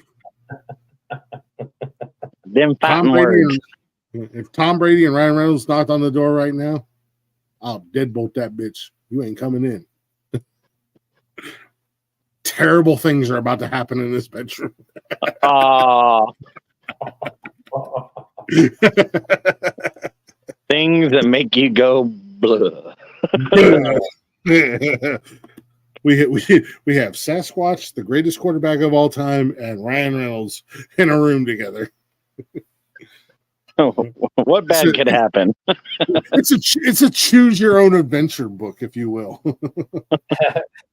And then we also have the guitar player from Tennessee Holy Water. He just randomly showed up. Adam Tier. He was like, "What's up, guys? It's Friday night. I ain't got nothing better to do. These losers are in a hotel room together. I don't want to hang out with them. This looks like a good time." I actually have no idea. Adam might have a very soft, petite voice. I have no idea. No. He's not even here, and I've been fucking with him all night. Poor guy. Nah. Where do we go from here, guys? Did I just tell you guys to get the fuck out of here? Thanks for coming on my show. That's one approach. Yeah, right. No, seriously. I appreciate you guys coming on here. It means a lot to me. I do want to say it does mean a lot to me. I know I'm just starting and kind of I'm not anybody special. But I enjoy these shows. I have a lot of fun with them, and I have a lot of fun interacting with you guys, and also kind of getting to see. For the most part, I've been very fortunate and very lucky as far as guests go. I have not had a bad guest yet. Knock on wood. I have not had a bad guest yet. And it's really cool getting to hang out with you guys. Oh, this has been fun, man. Yeah. I do want to ask one more favor. I'm gonna play the new song. If you guys could hang out through it, and it's just like any words of wisdom or a quote or fuck you, Glick, whatever you want to wrap the show up with. When we come back, I want you guys to shout out your socials again. I want to make sure everybody knows where to follow or find you guys and follow you guys and all that good stuff. But again, like I said, super appreciative. I'm so grateful and thankful. You guys are helping me realize the dream at the end of the day. In all seriousness, real talk. This is it means a lot to me. You guys took a chance on me and came on here and hung out for a few hours and whatnot. And I wish you guys nothing but the best. I would love to have you guys back on down the road. I'd love to get the full band on here. Obviously, I want to get Adam on here is what I want to do. But don't you fuckers warn him. Don't you fuckers tell him nothing. I'm just going to bring him in. Oh, no, he's going to go into this blind. Yeah, I want him to raw. He's going in raw with no lube. Yeah. Let me raw dog him. Let me raw dog the hell out of Adam. Don't you fuckers tell nothing. Surprise! I like you and I want you. And I'm gonna make you mine.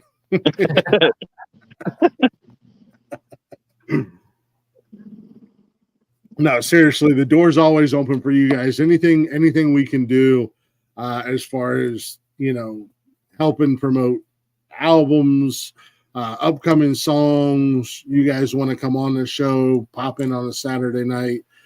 Like I said, I say Saturday nights because the link's always there. If you guys are home and you're like, all right, I guess I'm going to subject myself to this crazy shit. That link here, the door's always open for you guys, man. I hope you guys have an awesome show next week at Kashata Tatatan. Coshocton, what is it? Rock Coshocton Music Festival. Is that what it's called? Rock Coshocton? Yeah, Coshocton, Ohio. They're going to be on the stage Saturday, the 27th. Yep. They'll be doing their thing. If you guys are in the area, get your tickets and head on out and go see the guys. Go show them some love. And, you know, let them know, hey, we're not here for you. We're here because Glick told us to come here. No, you guys are going to enjoy the show. It's going to be a good show. Nice. Not nice. But no, I want to wrap up. I do want to wrap up. Thank you guys. I want to play Pretty Little Poison one more time. Okay. And all right, you guys hang out throughout the song if you can. Just a little real quick. We're out of here. Fuck you. You know, a little quote type deal. With that being said, y'all go ahead and jump on your YouTube wherever you stream music. Tennessee Holy Water. Show the guys some love. Stream the hell out of this new song. Stream the absolute hell out of it. Make it blow up. Put it on the charts. Get these guys paid. Get these guys seen. I'm going to go ahead and shut the fuck up and play.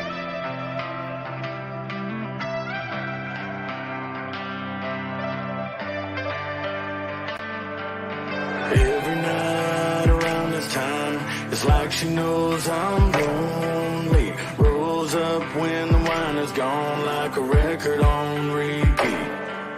Leaning on old memories, talking about what we used to be. She'll probably be the death of me, but damn if it ain't sweet. She's my pretty poison, my heartache at night with a kiss on her lips, just like cyanide. Yeah, she came in the morning, but I didn't mind. I'll go out on that high every time. She's my pretty poison, my pretty poison.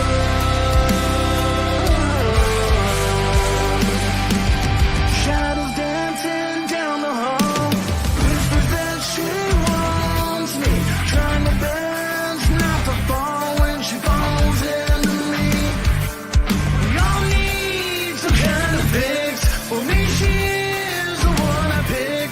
Nothing else will do the trick. She's all I need. She's my pretty poison, my heartache at night with a kiss on her lips, just like cyanide. Yeah, she came in the morning, but I didn't mind. I'll go out on that high every time. She's my pretty poison, my pretty poison.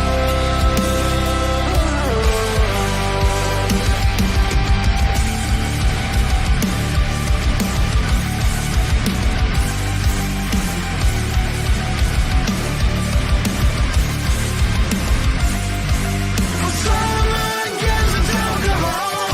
I don't want none at all. I just want you. No, I just want you. She's my pretty poison, my heartache at night with a kiss on her lips, just like cyanide.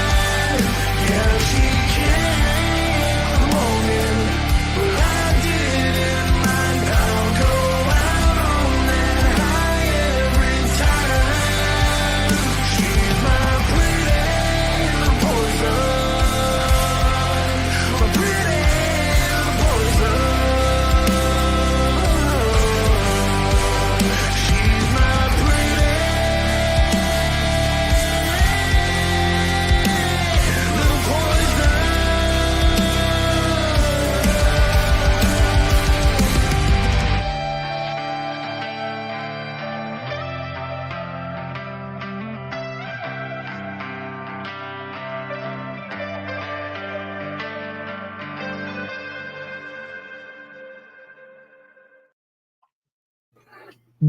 Yes, sir. There it is. The newest single. Well, yeah, newest single from you guys. Debut song. Right here. Y'all make sure you go follow Tennessee Holy Water. Go show these guys some love. If you're in the Ohio area, Stockton area, get your tickets. Come see them. July 27th, they're going to be doing their shit, doing their thing. Be on the lookout for new songs, the album, everything. If you're not already, go ahead and check out the Nonsensical Network as well. While we're speaking of social media, we are on everything: Facebook, Instagram, X, and TikTok. Doing our thing there. You can join us live Monday through Sunday on Twitch, YouTube, and Facebook. Monday kicks off Men Caring for Men. We got Jeff's Garage. We got Whose Argument Is It Anyways? Sports Unplugged, Glick's House of Music, Nonsensical Nonsense, What the Fuck News. There's something for everybody there. You guys know the drill. And you can listen to us anytime, any place, wherever you listen to podcasts at. All at the Nonsensical Network. It's been scrolling to the bottom of your screen all night long. The bio.link, Nonsensical Network. Show us some love. Give us a follow. Give Tennessee Holy Water a follow as well. Show them some love. And don't forget to drop those shares, ladies and gentlemen. Gentlemen, I asked you guys if you had anything that you'd like to leave the people with. Jesse, I'd like to start with you. What would you like to leave the people with before you get out of here? I would say, it's something I tell my kids. Part of the reason why I'm still doing this is don't ever be afraid to follow your dreams. You're never too old. You're never too, it's never out of reach. If you got a will, you work hard, go after it. You don't want that what if in life. If there's anything I can say to, younger generation or other musicians, follow it, work hard at it, and don't be afraid to, go after your dreams. Absolutely. What about you, Brian? Oh, dude, for sure, man. Dude, straight up, I'm 46, man, and I feel juvenile, right? But straight up, music in general, dude. With so much coming at you from every which direction, whether it's new bands, social media stuff, whatever, you know what I'm saying? Just take the moment to absorb what you can and resonate with the things that resonate with you. Straight up. I know that sounds a little kind of left of center, if you will. Yeah. But No, straight up. How often, right? Do we get an opportunity to just kind of stop and just take in things, whether it's new music or just the environment or wherever you happen to be at? Just take that moment, man. Enjoy yourself, enjoy life. And if anything that we do in Tennessee Holy Water, it just happens to resonate with you, awesome. Let us know. Hell yeah. Absolutely. Bada bing, bada boom, ladies and gentlemen. And as always, I don't got nothing tonight. I'm just going to go old school. Always remember, when you're at the crossroads of life, you got that little demon. He's offering you a deal. 5 simple letters, 5 simple words. WW. Oh, wait, well, I fucked up. Yeah, WWNND. I did nail that. I didn't fuck it up. 5 simple letters, 5 simple words. WWNND. What would the Nonsensical Network do? Take that fucking deal and be good, or be good at it, you silly sons of bitches.